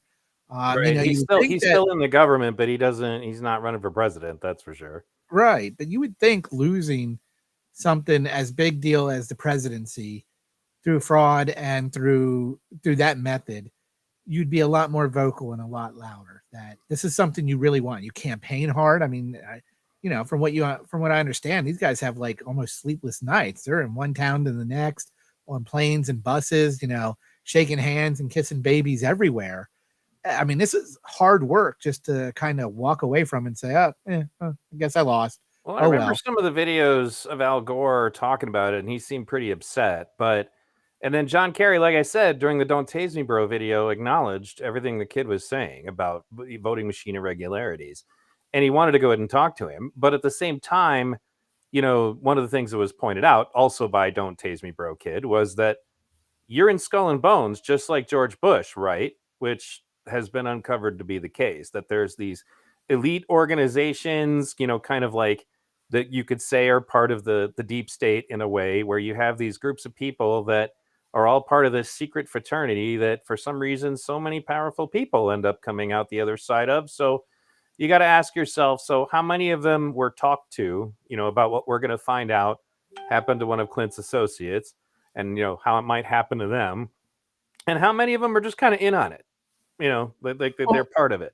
Right. I mean, I guess that's the thing. Like, hey, John, you're going to run against George, but you're not going to win. But make it look good. Really go out there and give it your best. And again, make it look good. But you're going to be rich when you're done. You're going to have some good positions throughout government, but you're not going to win. So don't make a big deal of it once the election happens. Speak up a little bit here and there. Acknowledge some things, but for the most part, keep quiet and don't do anything. And so again, I go back to Trump. I mean, he's clearly, if he's part of these skull and bones and organizations like that, he's really going to make them mad because he's not, just backing off. He's really loud and vocal about it. He really feels like he lost. And I mean, we know Trump's personality, but still, again, one group kind of, like I said, nonchalantly walked away, and that'd be Bush or Gore and Kerry. And Trump's over here just, screaming all day long about it. I find that interesting. I really do. And I know you pointed out that they seemed upset and that they did speak about it, but it just doesn't seem the fight that it should have been to lose something that big as a presidency. And I would also assume that it's like, okay, well, yeah, sure, the Republicans got theirs. Don't worry, the Democrats will get theirs soon enough. We'll have these guys in. Right. So, yeah, and I'm not opposed to that at all. I agree that there's something up about it, but to me, it comes down to, were they threatened or were they just kind of in on it indirectly? Because at the end of the day, these people are too similar when it comes to things on a grand scale. Like I mentioned this in my video about why you should just be an independent and only join political parties if and when you want to vote for somebody during a primary, but never to allow yourself to surrender your personal beliefs to, or compromise or feel like you need to join a tribe. Like, don't let your political party be a tribe. It's a means to an end. And the reason why is because, your ideology, like the stuff that we fight over, like, I don't think, for example, that Nancy Pelosi or Paul Ryan or any of these people actually really give a shit about most of the culture war stuff. I don't think they care. It doesn't really affect their life. They want us to care about it, because then we're not paying attention when they do bigger things. Right. When they give out huge contracts to their brother or their brother-in-law or Right. all And the we things see that they do. that throughout history. I mean, like the Democratic Party used to be the party of the Ku Klux Klan. You know, these parties will morph to do whatever they got to do to win. And like it's the same thing with adopting the progressives, because the progressives were a threat to the Democratic Party at one point. I think it was Theodore Roosevelt who started the Progressive Party back then. Very similar, like, kind of proto way of thinking to things to what the current progressives do. But the point is that the Democrats eventually said, okay, well, if you guys will just stop running against us, we'll adopt your platform. That's essentially how these kinds of things get done. And ever since then, the relationship between the progressives and the Democrats, I always put up a meme that I made where it's like the abusive boyfriend that slaps you around a little bit during the primary. And then when the general shows up with flowers and chocolate and says, don't worry, I'll never do it again. I promise it'll be different. Please vote for our candidate. Right. And then that just happens every 4 years. And that's why, when people were trying to bully me into voting for Biden, I'm like, nah, you can kick rocks. That ain't happening. I don't vote for anybody who voted for Iraq. I don't vote for rapists. And if anybody wants to hear Tara Reid's story, Tara Reid came on my show. You can check it out on the YouTube channel, and I believe her. I don't vote for, people who voted for NAFTA. It's like there was just a mountain of reasons that I wasn't going to vote for Joe Biden that didn't have anything to do with Donald Trump, and they didn't have to do with Bernie. It's the same thing with Hillary Clinton. But anyway, Yeah, so it's funny. I've seen the chat. People were talking about that term "don't tase me, bro," and how that was. I think if you also remember the whole Bush Kerry campaign, Kerry the whole all the flip flop jokes about John Kerry that were out there. He was a flip flopper. And they had all their different jokes. People taking flip flops at the rallies, things like that. Right. So yeah. Anyway, go ahead. Yep, no problem. With Albert Gore getting so many more popular votes than Bush in 2000. Well, in a normal country, that would be the election. And we should arrange our elections, really the winner wins, that's all, not go back to an 18th century trick. Well, I disagree with that. What is your name? My name. What do you disagree with? Him, he was basically saying we need the popular vote to do it, get rid of the electoral college. That's what he was alluding to there. Right. We can talk about that at some point. Yeah, but I definitely disagree. What was that? I said I definitely disagree with that, but go ahead. Okay. I didn't get it. Let me give you a surprise. Okay. In 2000, Yeah. I voted for Al Gore. Yeah. We're up against 21st century high-tech Jim Crow. As they realized that, the first time around, they beat people down, they lynched people until they could do that no more, and the people demanded they stop it. Now they've realized that if they go in and hide behind a clipboard and a suit and a technician in a private corporation, that they can go back to disenfranchising poor and minorities. There was a recent commission that was put together headed by James A. Baker and Jimmy Carter. This commission came out and recommended photo IDs at the polls, requiring folks to have photo ID. Now, it sounds sensible enough until you take a look at it. Now, take into account what we just heard.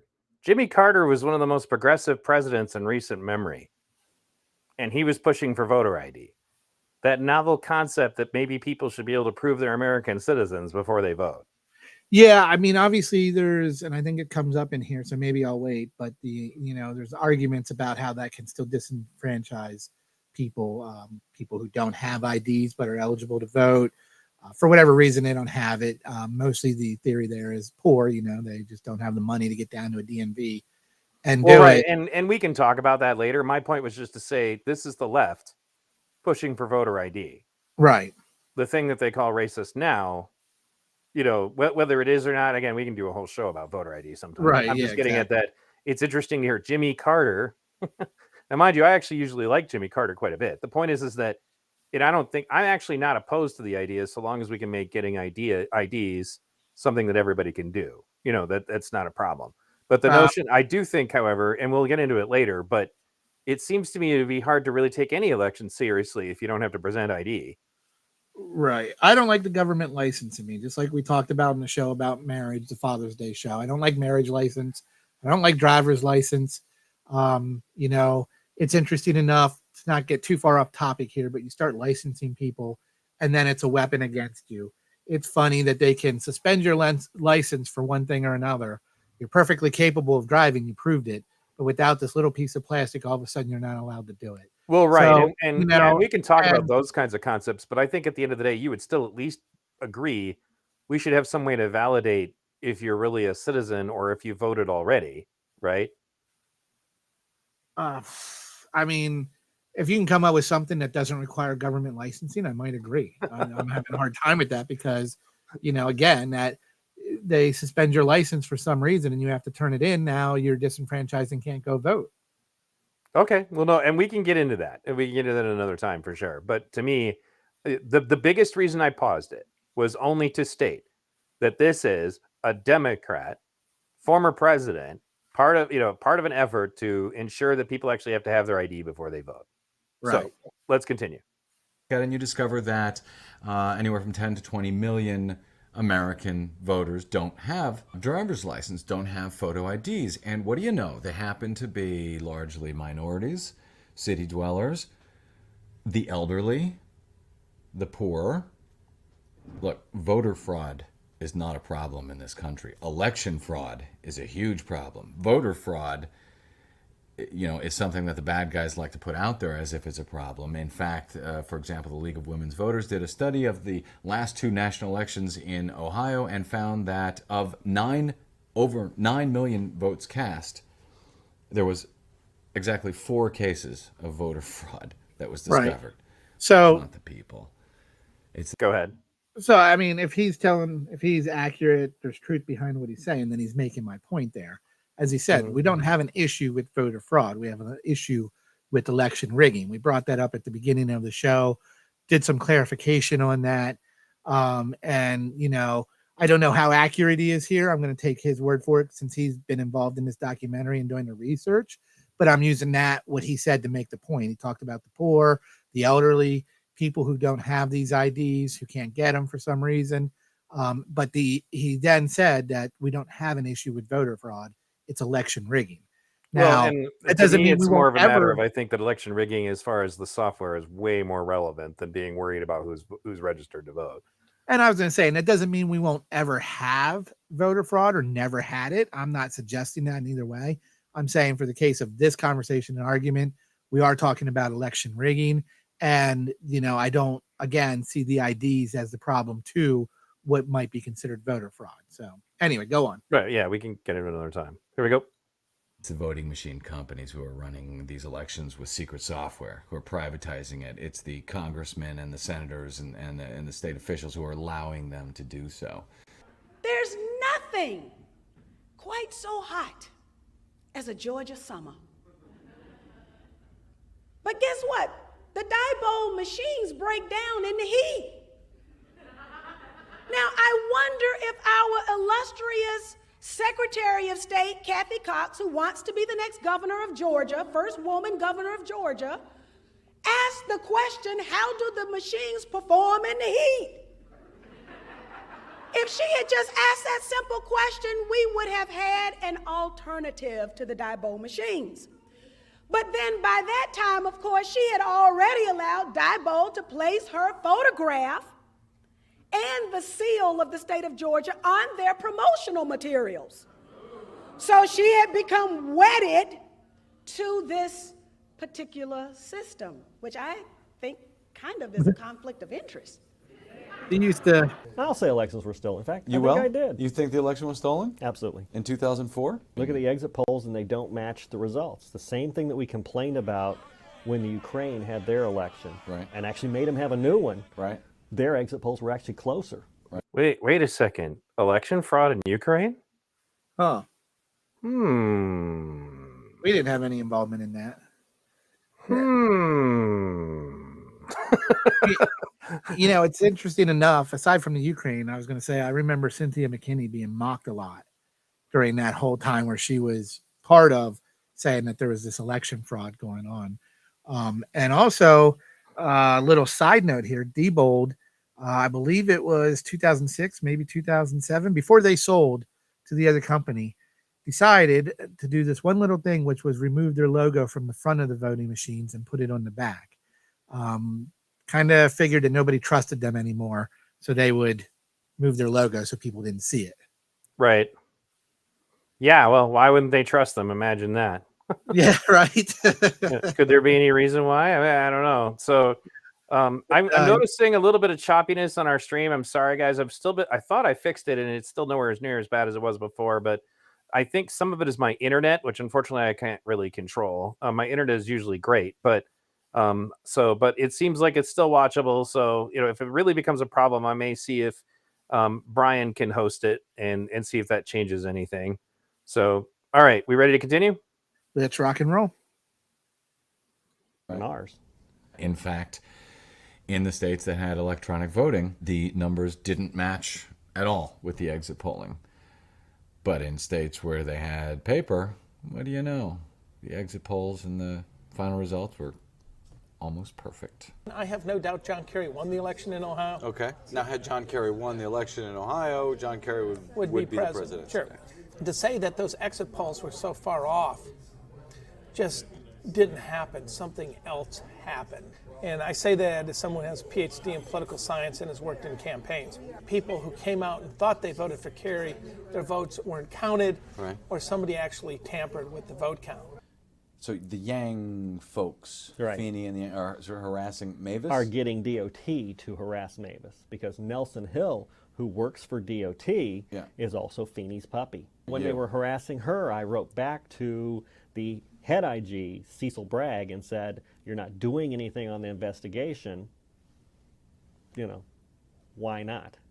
And the next business day, their response was they fired me and Mavis at the same time. Clint is fired at 10 in the morning. I'm fired at like 2:30 that afternoon. Instead of investigating this company, instead of putting the brakes on what's going on, they're actually writing letters of recommendation for that company, Correct. Yang. Correct. And saying that you're removed. Correct. Tom Feeney's fingerprints are all over this thing? Yes. Yes. Literal fingerprints. Literal fingerprints. I mean, read the public record.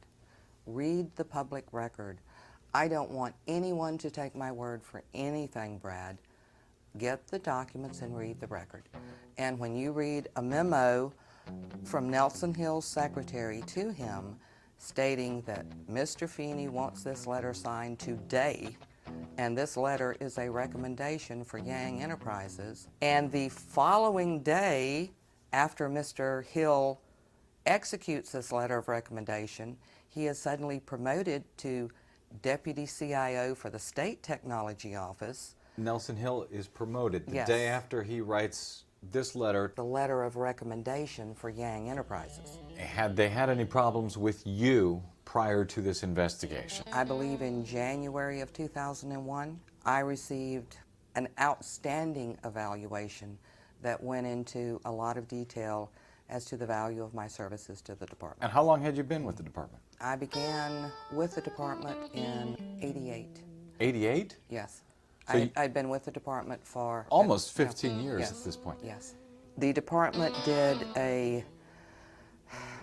an agency cleansing of any corporate knowledge concerning the problems with the Yang contract. How many people were fired? A half dozen other than Clint and myself. So anybody who was involved with the Yang contract is now Correct.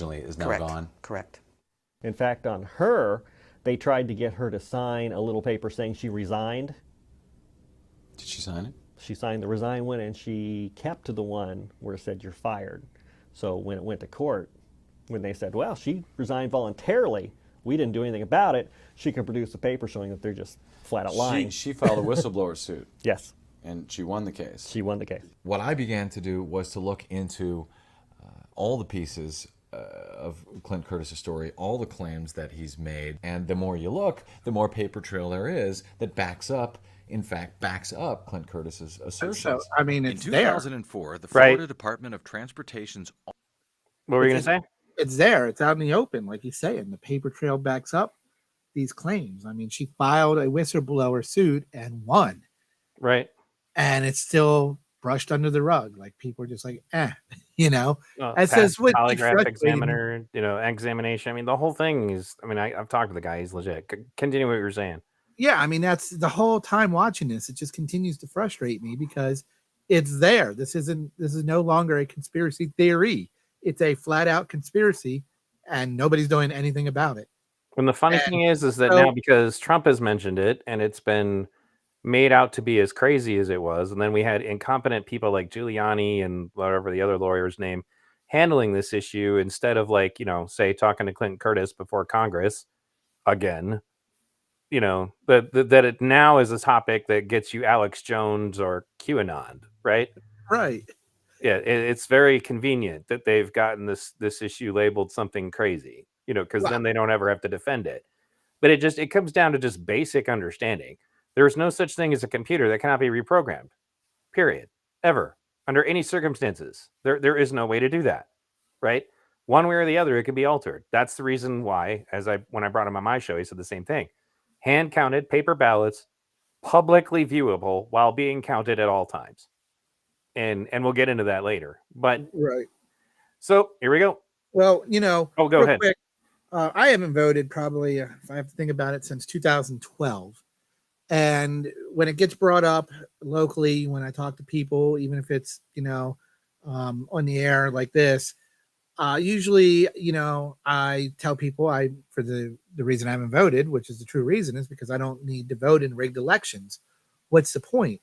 Generally, the people I know around me kind of have that roll their eyes type look to them, like, yeah, okay, and then you hear well, if you don't vote, you don't get a say.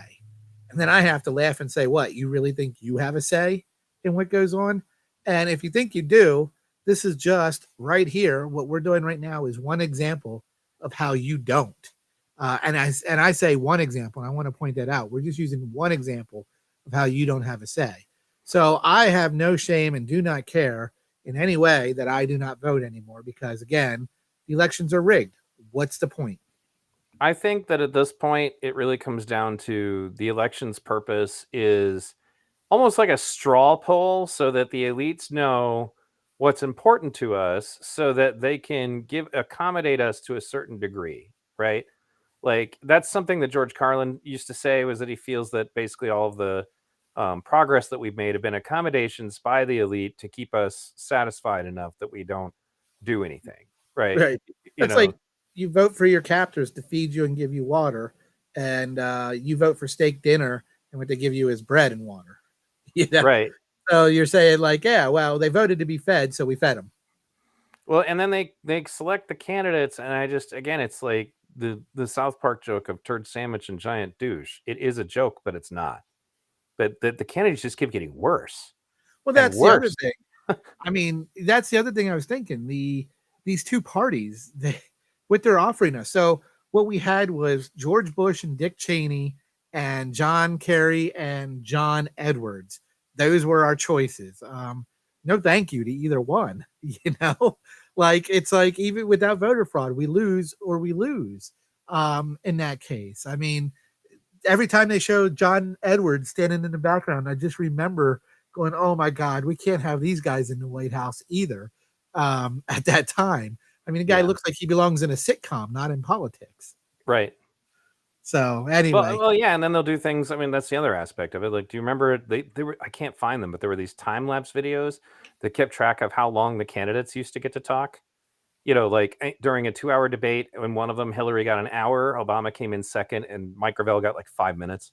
Right.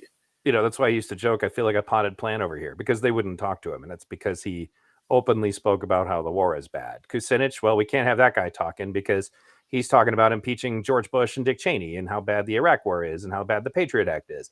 Can't have Ron Paul talking. He might dare to suggest that maybe the people of Iraq are not bombing us because they're free. We're free. Maybe it's because we've been bombing their country, or whatever. He didn't even say Iraq. He was just talking about the Middle East in general, right? We can't have that, right? So that's one of the reasons why I did my show, A Danger to Our Democracy, and I put "our" in quotes, because there was this bizarre video that, like, well, I call it video, but all over the country, the media was reading like from the same teleprompter, and it was all of the companies, ABC, MSNBC, Fox News, all of them were reading from this like prepared statement that also said, this is extremely dangerous to our democracy. And somebody took all of these videos and networked them together, and it sounded like the Borg talking, like the multiple voice. This is extremely dangerous to our democracy. And you hear like 100 voices saying it. They all said the exact same thing. Right. And plenty of those montages of news channels just saying the same thing. Right. But I mean, when you think about it before the internet, you know, and that's like, I mean, our generation of activists was kind of the first to see the internet because, like, Obama was good at using the internet. The internet is probably the only reason Ron Paul even existed and in the mind of people at the time. I know the internet is the only reason I met Mike Gravel. It's, you know, like, you know, before the internet, they could just control whoever was heard about. I mean, they truly owned our democracy before the internet because the debates were everything. And if you couldn't get in, you basically didn't exist. Things have changed now, and that's why they need to figure out ways to manipulate us. So, And after Ross Perot, they were like, "Oh no, we are never letting a third party candidate, up on that stage again." right. They saw that as one of their biggest mistakes as well. And you know, you kind of miss him in his charts every time he got to talking, pull out a chart and his little pointer and give you a chart on how he's going to fix things. Well, the funny thing is, you can watch his videos still on YouTube, and everything he said was going to happen to our economy happened. Right. All of it. Well, I mean, you know, Ron Paul, he's pretty much up there and predicting it as well. Yeah. You know, you can predict the overall thing. The little nuances are a little harder to predict. But I mean, as you said, as you paused it, the candidates stink and they get worse and worse. I know you were a Bernie fan. As a libertarian watching the primaries for the Democrats, the way I felt about it is, you know, no skin in that game for me, obviously. But Biden would have been the worst candidate they could choose when it started. That's what I thought. And I even said, since he's the worst they have, he's going to get the nomination. And sure enough, he did. You know, obviously, I know you thought Bernie was the best they had. I thought Tulsi was the best they had. Either I way, would have accepted Tulsi. yeah, exactly. She was a Either good way, choice. the American people and particularly the Democrat voters, they got the worst that the party had to offer. Well, and because I voted for and donated to Bernie, I get text messages from the Democratic Party or emails all the time, and I always answer them the same way. There were 3 people that are the reason I was ever interested in your party: Bernie Sanders, Tulsi Gabbard, and Andrew Yang. What do they all have in common? None of them are in your party anymore. Please Right. stop messaging me. But Neil, we need your money. We can't rig elections without it. Right, exactly. Let's keep going. Yeah. Audit of Yang Enterprises found $850,000 in questioned and qualified costs. Of that amount, Yang was asked to repay $132,000 pending further investigation. Hello, Phoenix. We've got a huge show for you today. Diebold whistleblower Stephen Heller, in his first live broadcast interview. Stephen Heller was charged with 3 felony counts for releasing secret Diebold legal documents that he came across while he was working as a temp at Diebold's Los Angeles law firm, Jones Day. I believe in my heart, even though I hadn't quite admitted it to myself, as soon as I saw them, those documents, I think I knew I was going to eventually release them. You can't really talk about what those documents were that you printed out, right? That's true, Brad. Those documents were attorney-client privilege information, and that's why I got arrested in the first place. And even now, if I were to talk about the content, I could be at risk of getting myself in trouble again. All right. Can I talk about the content? You can say anything you want. I will. All right. Diebold was asking legal advice about having secretly installed uncertified software on voting machines to be used in the 2004 California election. It was a clear violation of the law. No one in America in the press was covering this issue. So I thought if I send all these documents to some reporter who doesn't know anything about the issue, they're likely to end up in the trash can. I knew I had to get them to somebody who had the press connections and the government connections to do something with these documents, and that obviously was Bev Harris of Black Box Voting. I started reading the leaked Diebold memos, which have been around everywhere on the internet. But at a certain point of time, I realized it has to live in a memory card. I knew already that it's against the FEC rules. It should not be there.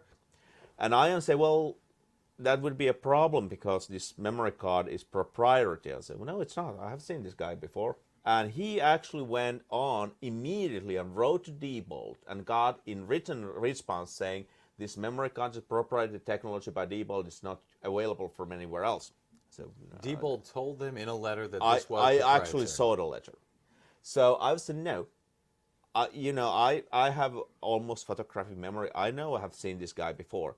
Actually, it took me 2 weeks to figure out what the memory card was. And then it all of a sudden clicked. It's the Tandy, the old machine. The original first patent ever made about a laptop computer. By Tandy? Tandy. And this is the memory unit. It's an Epson memory card.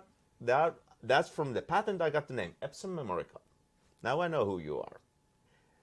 So after I knew what it is, I spent $130. I got the reader. Because of its design, the Diebold touchscreen machine proved vulnerable to a 20-year-old hack, the old bootloader hack. There's nothing worse than bootloader hack. And honestly, I haven't seen these kind of things to happen in 20 years. This you can do. You've confirmed this, This is on the Diebold this is touchscreen confirmed. TSX machine. This is confirmed by me, and proof of concept was written by Princeton University, so you have independent verification for my finding. In 2006, a Princeton University professor and 2 graduate students confirmed what Harry Hursty had already proven. They posted their demonstration on YouTube, hacking the Diebold touchscreen machine in less than 1 minute's time. I remember they these inserted a vote-flipping videos. virus that changed vote tallies, would spread to other machines, and flip an election without leaving a trace. You would hope that they didn't steal the last election, but, you know, if they did, I guess the outcome would have been completely different if we had a different president. War in Iraq probably wouldn't have happened, most likely. That's the biggest impact, I think. This is a national security issue. That is correct. It's a national Why is it a security issue. national security issue? Of course, for the reason being that you actually decide for who are going to make the decisions for the future. I mean, everything to do with the votings are national security level issues in all the countries, not only in the US. One of the good election supervisors, his second in command, who was responsible in office for IT and security, came to me and said, I don't understand what you guys are doing. What is this big fuss about this, you know, these machines can be hacked? Of course they can be hacked. We are not counting here real things like money. What did you say to him when he said that to you? Well, basically I say, perhaps you should think about how much money people are using in campaigns alone. Perhaps they wouldn't be using if this wouldn't be a real thing like money.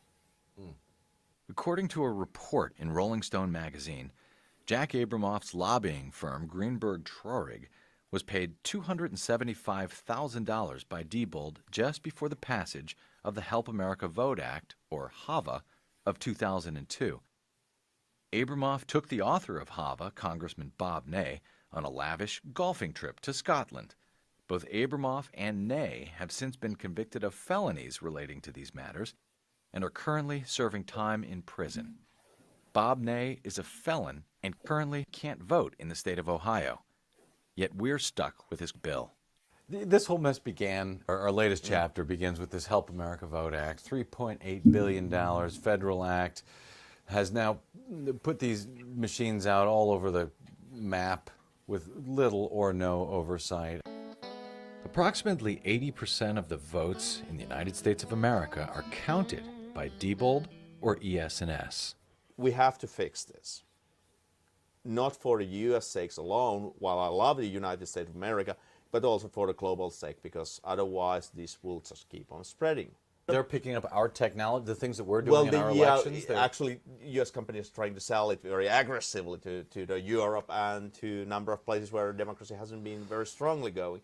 So, Hey, like, Europe, look how you can rig an election. Let us show you.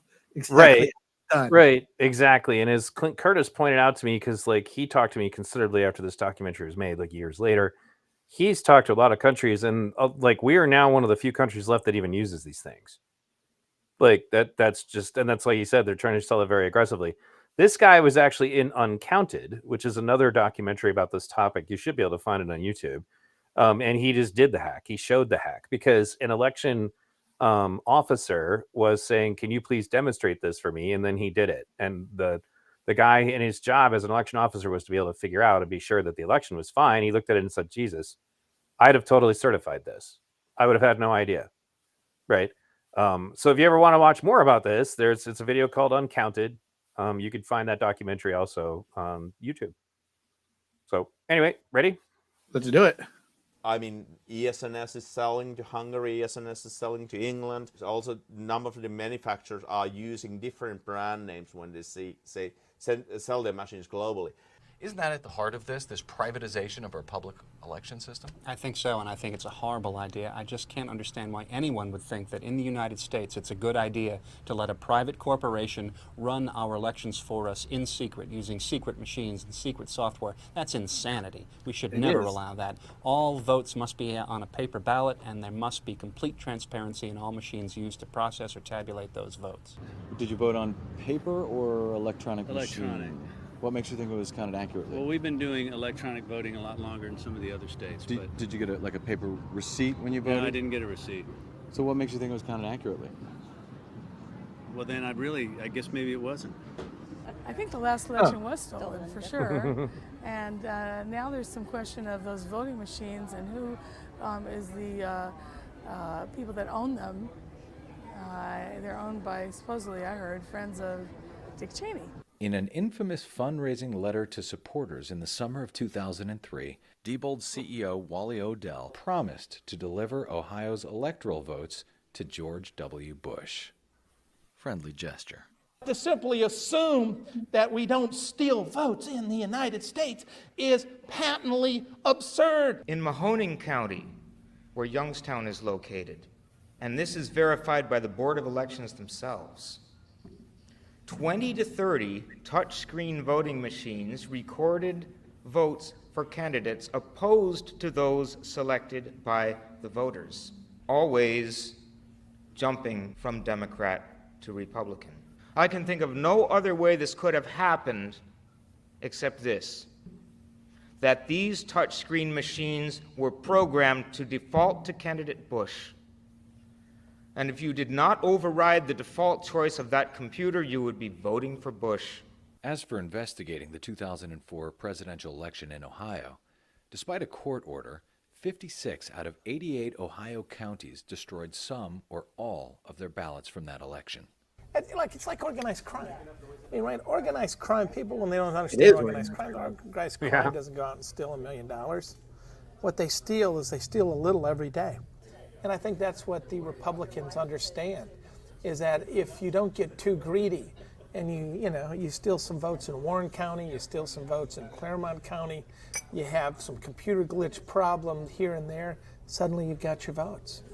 That's why you have to have checks and balances. You have to have full transparency. Right. You have to have nonpartisan people who get paid decent salaries and don't want to be fired. Look, I mean, we understand this with slot machines in Vegas. We heavily regulate them. We tear them down on the spot. We send people in with spot checks, rip the machines apart to make sure they're fair. We don't do it with our voting machines, just with our slot machines.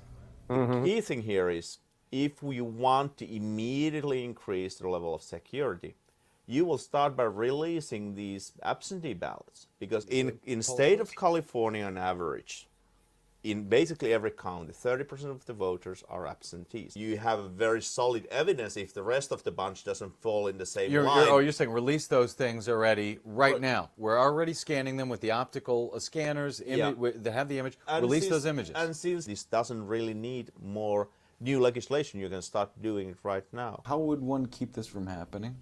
The ability to steal an election? Non-proprietary source code. Right. Non-proprietary hardware, because you can hide it in the hardware. Random checks. You'd be okay with all of that? Sure. Because you got to have random checks. Because right now they have to wrestle over what their recount is. Well, you should have automatic recounts on, so many % of the vote just to make sure your machines are working. Because if they're not working, you don't have the right vote. Well, you never know. Well, and you could. The electronics or the computers are going to be. Yeah, he also has revised his position about this, by the way. He now is just, nope, fuck it, hand-counted ballots, don't screw around with it. Go ahead. Yeah, I mean, again, I could still see how you can fraud counted ballots, but if we get to interview him, we can get into that. Just exactly, he said it, and the other guy said it, talking about how slot machines and what they go through, and we don't do that with the voting machines. Non-proprietary machines, non-proprietary software. You print out 2 receipts when the person's done voting. The person gets one that shows who they're voting for. And then you give one to the election, you put it in a box. And basically, now you have a checks and balances. You have the receipt that the person verified, checks off on, and puts it in the box. Now you say the machine says this person got this many votes. you go count the paper receipts that were put in the box and see that it matches, you're good. Now your voting machine works because you have non-proprietary software, non-proprietary hardware. You have random checks, and you have this dual receipt coming out, one that the voter gets and one that the election station gets to count as well. So that would, I mean, we're in a digital age. It's at some point, you can have machine voting, digital voting, and you can have it safely. We just got to want to. I mean, that's the thing. Again, as we were talking about earlier in the show, we seem to just kind of shrug our shoulder at this kind of information. Like, so what? What can I do about it? Obviously, demand better technology, better software, better machines, better checks and balances, better random checks on the machines. Those would be what you could do about it at the end. I mean, for a society that's moving all digital, where you can order pizza through your Amazon Alexa, you should be able to have some digital voting without worry. Blockchain technologies here, we could get into that and how that could also be part of it. So, I mean, I wouldn't be 100% against machine voting. I'm against it when it's exactly like they're talking about here. The software is proprietary, the hardware is proprietary. Nobody's even going in and checking these things. There's no independent audit or checks on the code or the machines. It's just, hey, we have this machine and software. Trust us, it works. And everybody's like, okay, bring it in. Right. Yep, exactly. Yeah, because there's so many, and that's one of the things they revealed in Uncounted was just that there are still situations in which you could figure out a way to get that, that code into the machine. And that's exactly what, like he was pointing out, the Dutch guy, I think he was Dutch, was pointing out the memory cards. The memory cards, like literally, are something that anybody can get their hands on. And if you can do that, you can insert that's how he inserted the computer virus that he wrote into the machine to demonstrate that it could be done. I've heard stories, and I haven't actually followed up on it, but I've heard that people have been able to hack into these things with their phones, stuff like that. I haven't been able to confirm that, but I guess we'll see. But to those of you who are listening again, this is going to get pretty dark. So be aware that as we go forward here and we get to the people who have a vested interest in covering up this information, it's going to get pretty crazy. Right. And before we go on, Neil, I just want to, thank everybody for tuning in and listening, and remind them to head over. I'm sure most of them have subscribed to V Radio. But if you haven't, if you're listening over at Liberty Unleashed, get over and give V Radio a subscribe. And if you're listening on V Radio, head over to Liberty Unleashed YouTube channel and give us a subscribe. We appreciate all the support. Both of us have to claw and fight our way to get seen and heard on YouTube, as we're not fans of YouTube. So your support is how we do it. And telling your friends and family about us is also another way of doing it. But thank everybody for tuning in. And as Neil said, be prepared. It does get a little graphic here. Yep. Are you doing it correctly? And if the programs are right, I guess you just have to, have faith that they will be. I think we got to make sure that all the votes are counted. I personally am committed to counting all the votes myself. I think I could do a better job than some of these machines are doing. In my mind, silver bullet means a solution where you don't have to trust anyone. You can verify that the vote you cast was recorded accurately. You can verify that your vote was counted, and you can verify that your vote was part of the total. So you can access every single turning point, every single process point of the election process, and see that my vote is going through there. So if we have to count the paper to be absolutely sure about the machine. Go ahead. Nobody told that guy I just said that. Oh, yeah. Count anyway, then what do we need the machines for in the first place? It's a tool. It's not a god, it's a tool. Now that I'm fired, I apply for jobs, Programmer, been at NASA, worked with ExxonMobil, worked with DOT, can't find a job anywhere. I end up stocking shelves at the dollar store. So, really? Yeah. All right. So I'm thinking I'm not getting a real good recommendation from Yang and DOT. So now you're working at the dollar store. Working at the dollar store, stocking shelves. And Lemmy shows up. Raymond Lemmy. Just comes in sometime, and he's staring at me over the top of these little...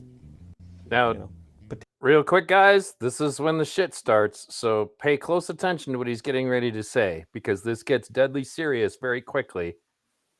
Potato chip type holder. I walked over and said, "Can I help you?" And he said, "No, I'm just shopping." And he leaves.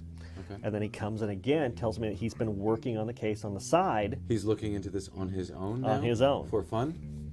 I don't know. Why? What's he going to do with this information if he's not doing it in I an guess if he efficient gets fashion? enough of it, he thinks he can pop it somewhere. I don't know. So he keeps coming in and asking me questions about vote rigging and spies, and I don't know necessarily what he wants, so I just answer whatever he asks. This was a big case that he was making headway on.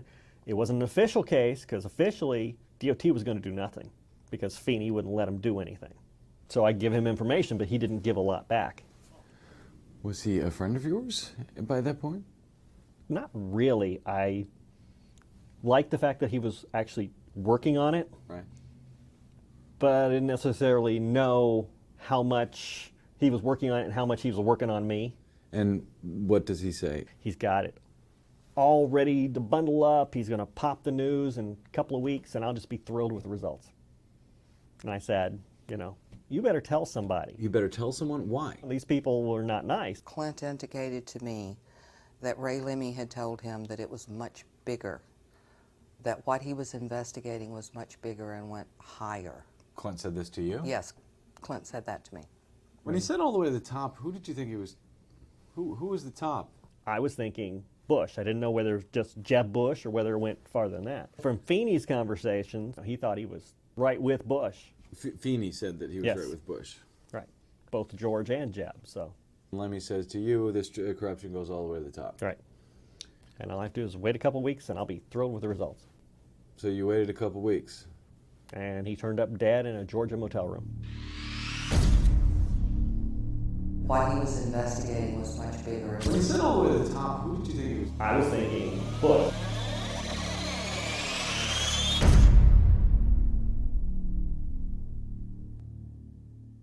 My first thought was they killed him. How did you feel about that? Guilty. You felt guilty? Yeah. If I hadn't brought it to him, then he wouldn't have gotten involved. What was They the don't cause have- of death? They said suicide, but they don't do autopsies in Georgia. Did If he died in Florida, it's an automatic autopsy.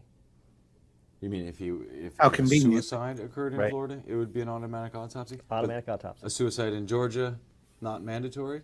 Not mandatory. It would have had to have occurred had he been killed in, not been killed. Well, my speculation is he offended somebody and he got killed.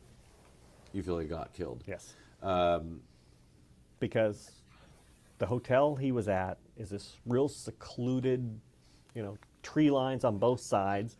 It's a little shabby $23 a night hotel. If you wanted to kill yourself, why not stop somewhere in Florida? he was working out of Tallahassee, Florida. He was right? working out of Tallahassee. So he You had were to- in Tallahassee at the Right. time. Then there's Valdosta, which is just Hour and a half away. Hour and a half away. It's sort of a border town in Georgia. Yeah, it's up a ways. There are a lot of hotels he could have stopped at Georgia prior to getting to Valdosta. The whole thing's just wrong. There's a report that he called into DOT at 6:45 in the morning, and yet they have him killing himself 38 minutes later, even though it's another hour to get to Valdosta. Supposedly he's in the motel room one night, Right. but there's 2 receipts. In the police report, it says one is a check-in receipt, the other is a check-out receipt. If he killed himself, he didn't check out. Well, have you not checked into a motel room where they charge you up front? In other words, they check you in and check you out at the same time? On different days? I don't think they do that. Yeah, there's another problem with that. The first receipt is dated June 29, 2003. He was in Tallahassee June 29, 2003. He didn't kiss his wife goodbye, as she says, until June 30th, 2003, 6:15 a.m. Who's in the room on June 29th?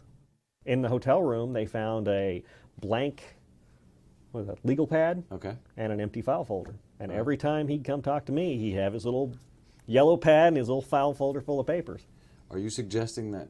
The papers are gone? Yes. And you're suggesting that somebody took those papers? Would you take a legal pad and a manila folder to a suicide?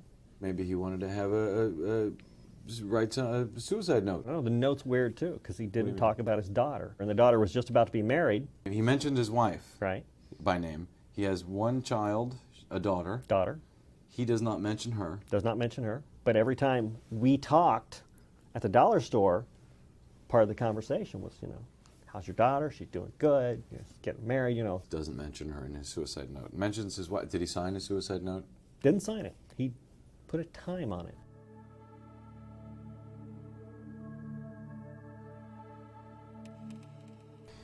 The police say they took photographs, but due to a failure in the camera's flash memory, there would be no photographs. Right.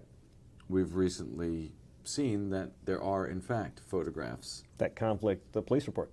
That do conflict the police report. The Valdosta police report alleged there was no blood on the towel and no visible trauma to the body. The photographs of Raymond Lemmy seem to suggest otherwise. And Valdosta. No trauma to the body. But let me rewind that again. Again, viewer discretion is advised, but this is what I'm known for. And no visible trauma. Let's get to the that body. clip real quick. The photographs of Raymond Lemmy. Does that look like a guy who slashed his wrist to kill himself?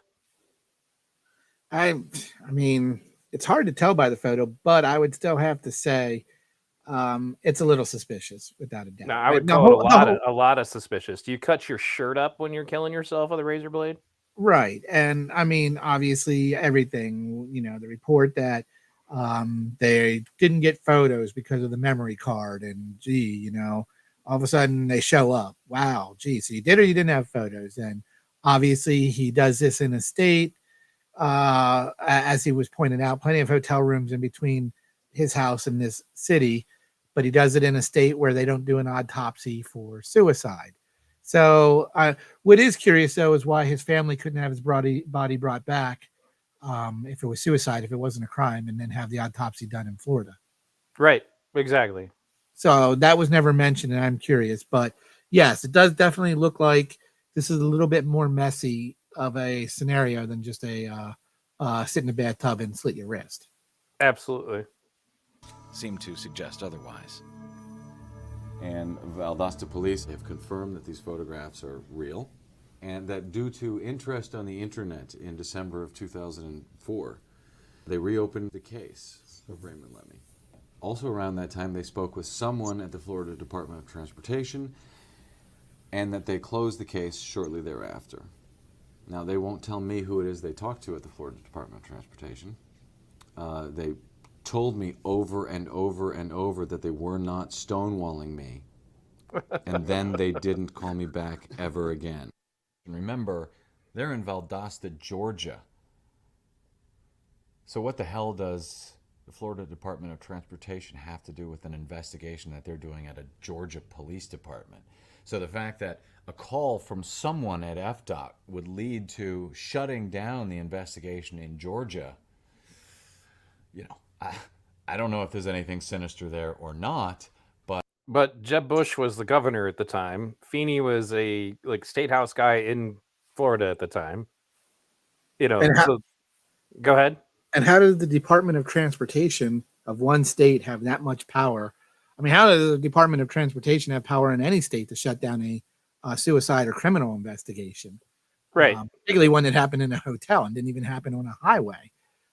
So all of a sudden, the Department of Transportation of Florida has enough power to call somebody in Georgia and say, don't do this. Right. Let's continue. Yeah. but it sure doesn't smell right. The time to know what really happened may have passed us by. And I am not a forensic specialist in criminology or anything else, and I would not hazard a guess. 6 weeks after Lemmy died, Tom Feeney went golfing at St. Andrews in Scotland. He was the special guest of super lobbyist Jack Abramoff. After Lemmy turned up dead and things were not moving along very well, I went ahead and wrote a book and put it out there. I hadn't even published the book, and I get this email that it says something about, like, they know about the book, you know, don't be alone. Are you worried about somebody taking your life? If it's wrong, you have to do the right thing, no matter what it costs. Aren't you just doing this to sell books? Making these outrageous claims? No longer outrageous. Most of it's already been proven now. Well, nonetheless, in fact, though, I think you found most of the proof. This little light of mine, I'm gonna let it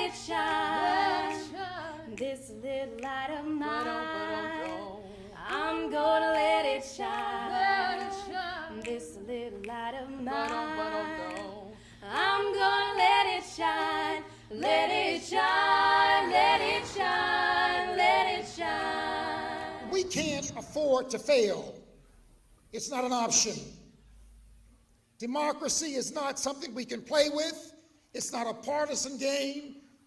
There is nothing in our country, in our history, more sacred than freedom and democracy. We're told in this country that vigilance is the price of freedom. Walk together, children. Don't get worried and don't get weary. When this story broke publicly, did the media break down your door to try to figure out what the hell was going on here? In reference to the voting, you're the only person who may have contacted me. CNN never called? No. AP? No. 60 Minutes? No. Major mainstream media has not touched this affidavit story, which is at the heart of what we're looking at here. I assume they're afraid. I mean, they did it in Dan Rather. That's pretty impressive. So, how safe do you feel compared to Dan Rather? This thing matters, and I don't care which side of the political spectrum you're on.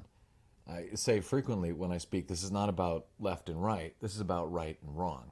We have become numb to unethical behavior. Our lives are very difficult. We're clinging on to our middle class by our fingernails. Right. Yeah. And then since this situation she's talking about has only gotten worse. But I will have to say, being V Radio, I really like that. It's just not like, left versus right. This is right versus wrong.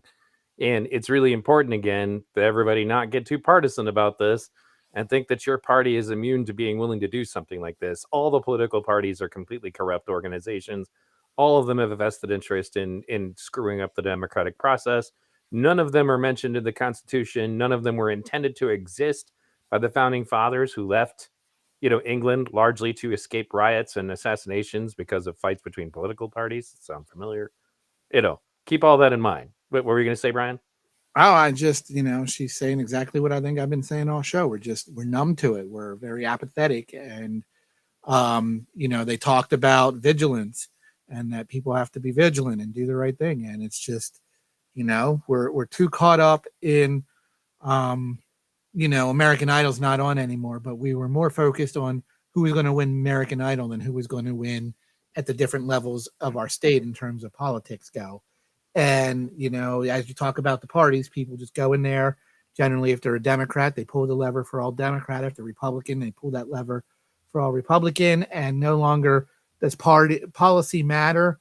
No longer do the merits of the person and candidate matter. It's about my team over your team, my team versus your team. And the saying that I keep hearing from either side is, oh, well, we're better off with this, my candidate, my team's candidate, than that other team's candidate. Without even really addressing the policy or the merits of that person. Do you remember the video we used to share all the time? And I've reused it since. I don't know if it's still on YouTube, but it's called Why Ron Paul Didn't Win the Florida Primary or something like that. And this guy is going around a beach with a microphone, interviewing different people, not trying to get them to vote for Ron Paul, just asking them who they voted for and why. And all of in most cases, the voters in question really didn't have any understanding. Like, they talked to an African-American gentleman and he asks, well, who you voted? Who did you vote for? He's like, well, Barack Obama. And he's like, can you tell me what your favorite policy from Barack Obama is? And he said he couldn't think of any. Right. And mind you, that's just one guy. That the whole video was embarrassing. Both the Republicans and the Democrats that guy talked to on the beach usually had no idea. One of them said, well, who did you vote for? He said Hilton. And the guy's wife teases him, there is no Hilton. He couldn't even say Clinton. Like, he didn't even know the name of the person he was fucking voting for, right? Yeah. Yeah, so, it's just like listening to people and, you ask why you like a particular candidate. And you're like, well, I think he's good on foreign policy. Like, what foreign policy? How? Meaning you want him to go to war or you don't want him to go to war? Or what do you mean by that? It's just such a soundbite answer and has no meaning to it. But when you try to question and get the meaning behind it, they really don't have an answer for it. I don't expect people to be economists and completely understand how economies are supposed to run. I don't expect people to, know everything about politics, but you've got to have some kind of basis on why you would choose somebody. You got to be pro-war or anti-war. You got to be for high taxes and government spending or for low or no taxes and very limited government spending.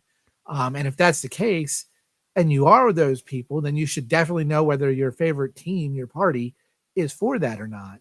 And, more so your favorite party, but the candidates for these parties, you really should know their position. And I know we both know that candidates say one thing and then they get into an office and do another thing.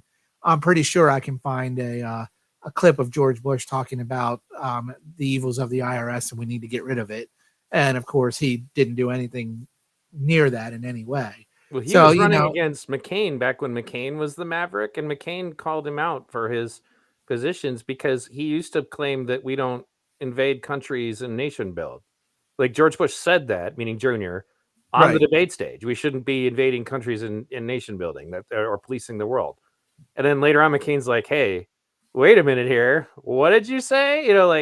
And because back then, it's hilarious to me, actually, being a 2008 era activist, was that McCain was in documentaries that I would share on VTV that literally calling out imperialism and how much he transformed. But anyway, I'm sorry. Go ahead and finish what you were saying, and we'll get back. You made my point. I mean, that exactly that whole George Bush and foreign policy. I mean, it makes the point. It almost doesn't matter. They will say one thing and do another when they get into office. And I think we like that slick car salesman candidate. We really like that guy who can talk a talk, and we don't have to think about the policies. And that's the whole thing. Like with Ron Paul, there was so often where people would say, well, I like him, but he doesn't look or act very presidential. What the fuck does that mean? Or he has no chance of winning, so let me vote for the candidate that holds literally none of my beliefs. Yeah, exactly. I don't want to vote for a loser. Are you winning at that point? If you voted for the candidate and he wins that does not hold any of your beliefs, did you win anything with your vote? It's like people are so obsessed with not being a loser, I guess, that you're going to vote for whoever, right? But you still could be the loser. Like, okay, so you don't want to vote for Ron Paul. You want to vote for McCain or Romney. Well, they still lost. Right? So you're still the loser in that. It's not like you went from Ron Paul to Barack Obama, right. So yeah, I mean, you can still be the loser, and it's already happening, as we talk about this. I see articles coming up all over right now. Like right now, this election's too important to vote third party. They're already starting to beat that drum. Like, don't vote third party. This is too important of election. It's like every 4 years. Yeah, exactly. All right, you ready to continue? Yep. Who? The American people. When you have that 5 minutes that you can be home and close the door and have some peace, it's very, very difficult to say, look what they're doing to my vote. It's much easier to say, we have watchdogs in place that will be taking care of this for me.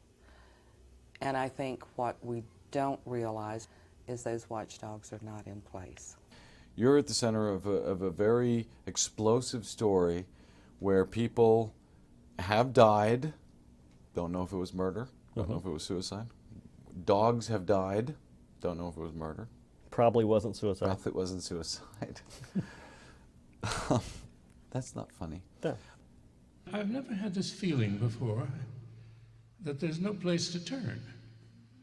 Normally you had the media, you'd go to the press would become furious, at least parts of it, enough of it.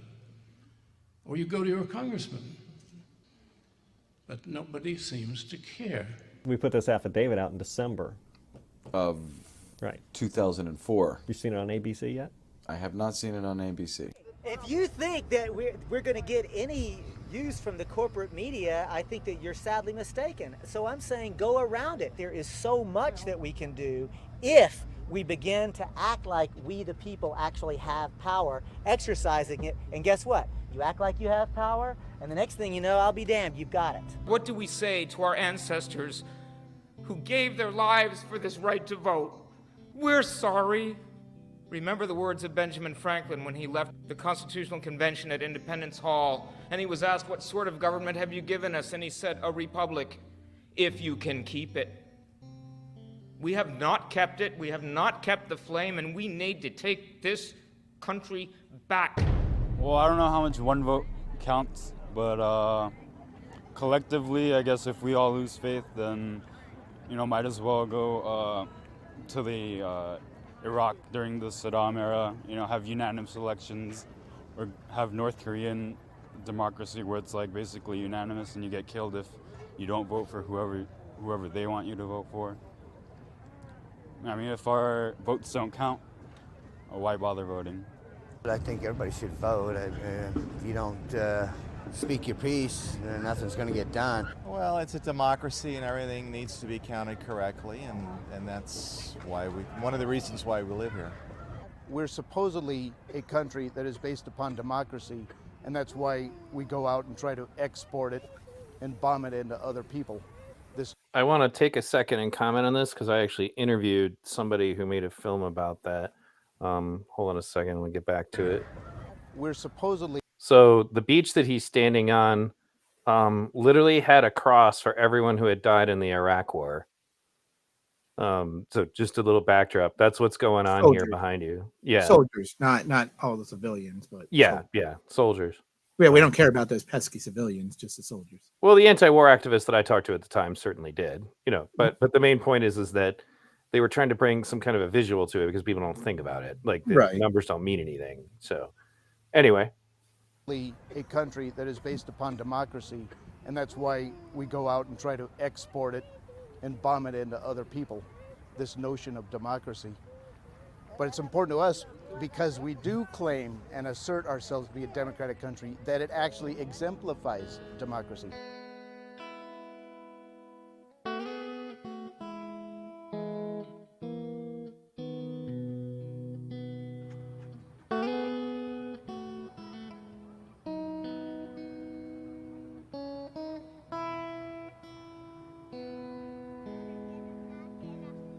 I think the proof is kind of in the pudding. I do want to take another moment, and I should have paused it when he was talking, but that guy that was actually from the Green Party who got up on the podium and was yelling about the founding fathers and we need to take this country back.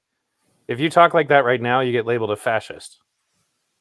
Yeah, you're a extreme right-wing MAGA person. Nazi person. Yeah. Because you keep talking about freedom. Shut up about freedom.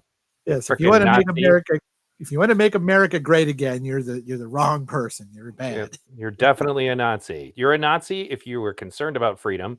You're a Nazi if you're concerned about censorship. Like if you don't want to be censored, meaning because Nazis love censorship. But it just you can't talk like that. And that was a left-leaning guy, right? It's not just today though. I don't know if you remember the MIAC report. You're from Michigan. That's where it came out of.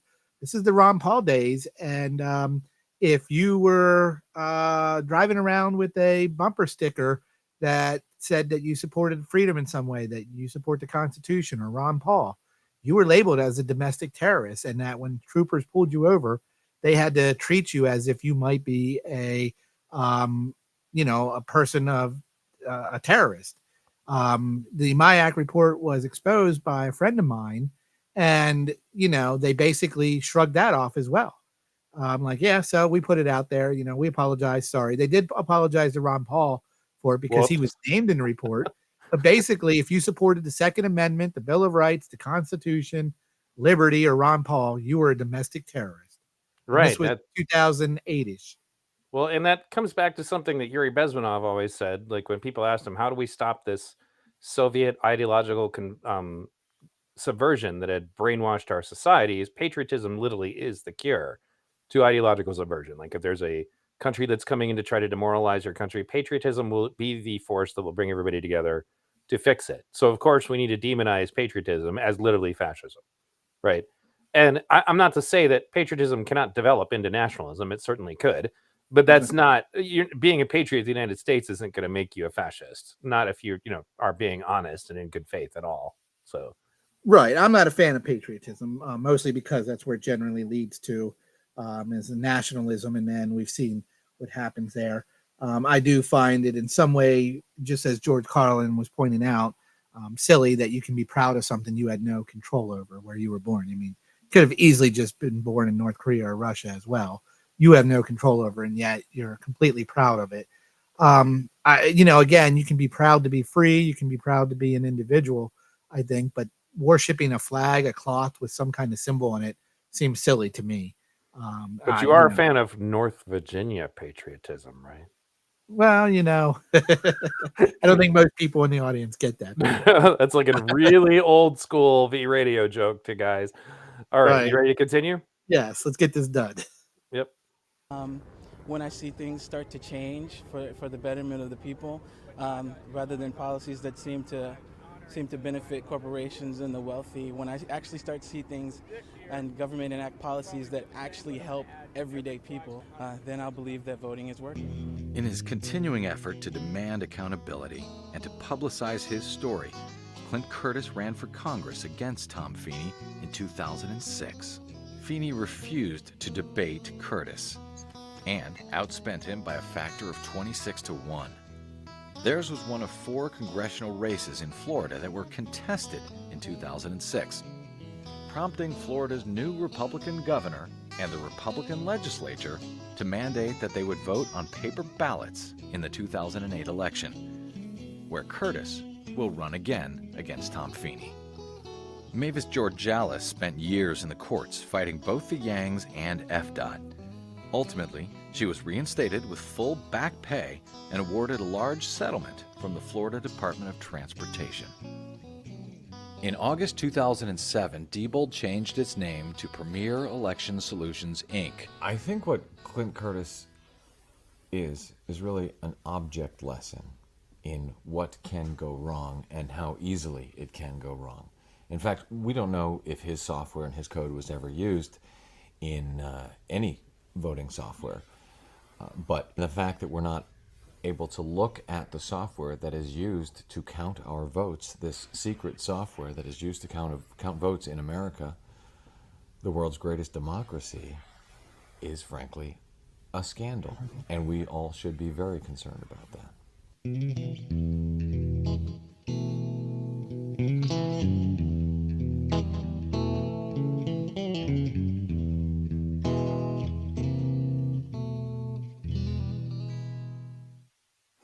Take this information, do something with it, go to Brad Blog, learn what's going on. Most importantly, this democracy is not going to save itself. We need all of you to get out there and take action. I'm Brad Friedman. Thanks for listening. You're welcome, Brad. You're welcome, Brad. To peacefully and patriotically let our voices be heard. Right. So that was Murder, Spies, and Voting Lies, election fraud story of Clint Curtis. You can find it on my BitChute channel. There's a lot of stuff on my BitChute channel that I cannot upload to YouTube, so please make sure that you get over there. And yeah, I love that comment. Be nice to America, or we'll bring our democracy to your country. And that's relevant also just to my ongoing, I'm almost done with it, but anyway, my feud with Sitch and Adam was that they mock people who ever suggest that our country might have ill intent and say, well, have you considered America bad? Like trying to joke with people. And I'm like, dude, you don't know what you're talking about. We can get into that another time. But, so I guess processing this, folks, I hope that this kind of opened your eyes, and those of you listening to it later, again, if you can always, share this documentary with someone else later, but we're going to be interviewing Clint Curtis, hopefully next week. I still haven't nailed that down, but I talked to his secretary and he's always been willing to come on for me when I've asked in the past. And I think you can actually find versions of it on my old Blog Talk Radio account, but just, be aware of the fact that this guy is a Democrat and he still wanted to expose this issue, and that he still felt you warned him. Be aware, he's a Democrat. Yeah, that he still wanted to expose this issue, and that he totally believes that there were problems in the last election. Don't forget, he's a Democrat. Yeah, don't forget, he's a libertarian. Freaking libertarians. Who brings libertarians on their shows? Who does that?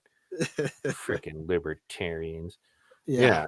It was a good show. I'm glad you sent me the video to watch. I'm glad we did a show on it.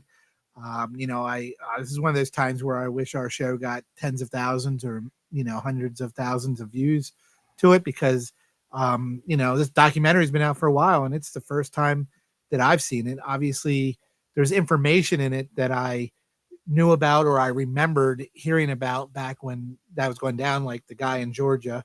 Right. The whole, we don't do the autopsy here in Georgia thing. So I think, as old as this is, and even though that, you know, it is from the 2000 era, the early 2000, the George Bush, John Kerry. I think it's very relevant today. And as it's been pointed out in our chat by us, Dominion is Diebold. It's one and the same. They're the Dominion bought them all out. They have that software. They have those machines. They have all the proprietary and intellectual property of Diebold. And again, we have a candidate going around saying the election was rigged. It just happens to be a candidate that says a lot of things that make people think about that candidate. Right. But it's been said not just by him in the past. And, you know, again, this is why I have my reservations about voting. What's the point if the vote doesn't count?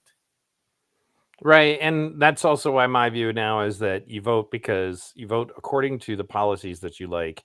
Because as like George Carlin pointed out, that he believes that the system will occasionally spit out, you know, essentially what amounts to like placations. And that's still better than nothing. I don't like that that's how it is. But I do think that we do get some changes. I think it's because they recognize that they have to give us things every now and then, you know, so we're voting for what those things are, you know, but at the end of the day, I don't believe for a second that that guy killed himself. You know, there were people commenting in the chat that they were looking at it on a phone. It might have been a little harder. Again, like the hole in the guy's shirt was like 12 inches by 12 inches. You don't do that to yourself when you're trying to kill yourself. Yeah, with all the blood and everything, showing that one picture, that was very hard to see. It's interesting that he killed himself by slitting his wrist in that hotel room like that. I mean, there's quicker, less painful ways to go than doing that. The Drove question 3 hours out of his way. Yeah, the question Yeah. came up in chat if his handwriting was verified. I mean, even if that was the case, obviously somebody sitting there saying you're going to do the. I mean, again, if somebody's holding a gun to your head, telling you you're going to do this, you generally continue to comply, thinking that maybe they won't go through with it as long as you comply with what they're saying. But there's still a lot of sketchy things that are questionable in all that. And as the lady from the DOT pointed out, we may never know. That time has probably passed, that we may never get that information now and never know. And the fact that, again, most people don't care that much to even demand that it be investigated thoroughly and that we do know is going to be part of that without all of us out there screaming for it, saying we want to know, we need to know, this is important, we have to know. Who's gonna bring it to light, you know, if nobody really cares. And in terms of our view count, I think if everybody that's listening just grabs the link to our show, Neil, and pastes it in their social media sites and shares it and tells all their friends and family to watch it, we could get that view count up there to where, you know, thousands of people are seeing this. And then maybe they can get angry enough at the system to start doing something about it. And it will all start right here on the V Radio and Liberty Unleashed radio show. We will have started it. One would hope. And that's why I'm going to continue to support Clint Curtis also in his campaign for Congress. Because you imagine a guy like that on C-SPAN. He's well-spoken. He's now a lawyer. He's an activist lawyer, too. He helps people in his community. You know, if we could get him on C-SPAN to be able to argue about this issue, they wouldn't be able to ignore him anymore. Well, yeah, he's a Democrat. So the poll was finished with 39 votes. Do you feel George Bush actually won the elections against Gore and Kerry? And it did finally level out to no. 61% of the people do not feel that George Bush won the elections against Gore and Kerry, with yes at 38%. I think So that 38% was messing with us. I think they're entitled to their opinion, even if it's wrong. You know, I'm not saying you're wrong, but you're wrong. Right. I'm not saying you're right, but you're left. You know, like that. So, you know, this has been a great show, guys. I literally just did another stream right before this. So I've been cranking out the stuff because I have plenty of free time to do so. And I've just kind of felt the need to do so. It's kind of like a momentum. You know, I managed to find a lot of topics to cover. But if you guys haven't... Neil. Say that again? I inspire Neil. That's what happened. Yes, you inspire me. It's... Did you ever know that you're my hero? Yes, I did. Everything that I wish I could be. I can fly higher than an eagle, but I knew that you, Brian, are the wind beneath my wings. And this is just getting too sappy for me. Yeah. Everybody, get over, subscribe to our channels, and hit the bell so you get notified when we go on the air. We don't have to tell you we're going in the air. You'll just know because the theoretically, bell right? Theoretically, Because the bell doesn't always work either. Right. And again, as I said, grab our links, paste it on your social media, tell everybody that, say, hey, you have to listen to this. This is crazy stuff going on here, and you need to listen. And if you support this kind of stuff, because the funny thing, the joke that I almost wanted to say was that, it's actually the fact that we cover stuff like this that is the reason why thousands of people won't see it. If the YouTube algorithm has its way. Again, I talked about this for about 10 seconds on a 6-hour stream and got banned for a week. They've lifted that restriction now, but people need to know that this is an issue. I would have kind of thought it was just like, be without, obvious, it should have just been like obvious that this is always going to be a problem and we're always going to have to take extra care if we're going to use machines. And that's actually my daughter, a kitty lover, is one of my mods saying, smash that like button, everybody. And if You you're raised listening, a smart daughter to say something like that. right, exactly. If you're listening on my channel, do make sure that you go join Liberty Unleashed channel as well. Brian's going to be doing his own content, and especially for those of you who tolerate my own left-leaning views, but like my show anyway, Brian is more right-leaning. So, you guys will like his content probably a little more than mine, just a little though. And he's not a Democrat. Right, and he's not a Democrat. And if you start to like his content more than me, and he shows up in a Georgia hotel slashed up, I promise you, I had nothing to do with it. Mm-hmm, sure.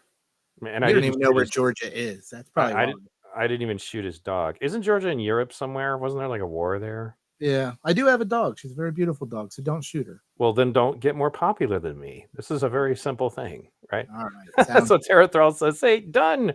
So yeah, and Tara also, knows guys, what's up. make sure you go to hy.page/vradio as well to subscribe to me on Rumble and Discord and Twitch and all of my other places because, again, I don't. I'm trying to be redundant. I want people to be able to find this as many places as possible. And again, I don't know how long I'll last on YouTube. So the final statement I would also make is that for a while, for the last 2 weeks, I've been saying, don't donate anymore. Don't donate anymore. Unless you really can. And unless it's, and literally the day after I said that it was actually right after the stream was over. I got a call from my boss for the little job that I do on the internet that was just kind of helping me make ends meet. And my income got cut in half. So I'll be okay, but not great. And if there was any kind of emergencies, I would be in trouble again. So if you would like to support me on Patreon, PayPal, Subscribestar, obviously Super Chats work here. Then please do so. You can find all of those at hy.page/vradio. And if you guys would prefer to do Venmo or something like that, just reach out to me and we can make that happen too. So, all right. Was there anything else from you, Brian? Nope. I don't have anything to beg for money on, so I won't do it this show. I'll maybe wait till the next show. But again, I thank everybody for tuning in and listening. I think it was a very valuable show, and I appreciate everybody's support. Thank you. You got it. Thanks for tuning in. You guys take care. Even you Democrats. Even the Democrats or the Republicans. Even the Libertarians.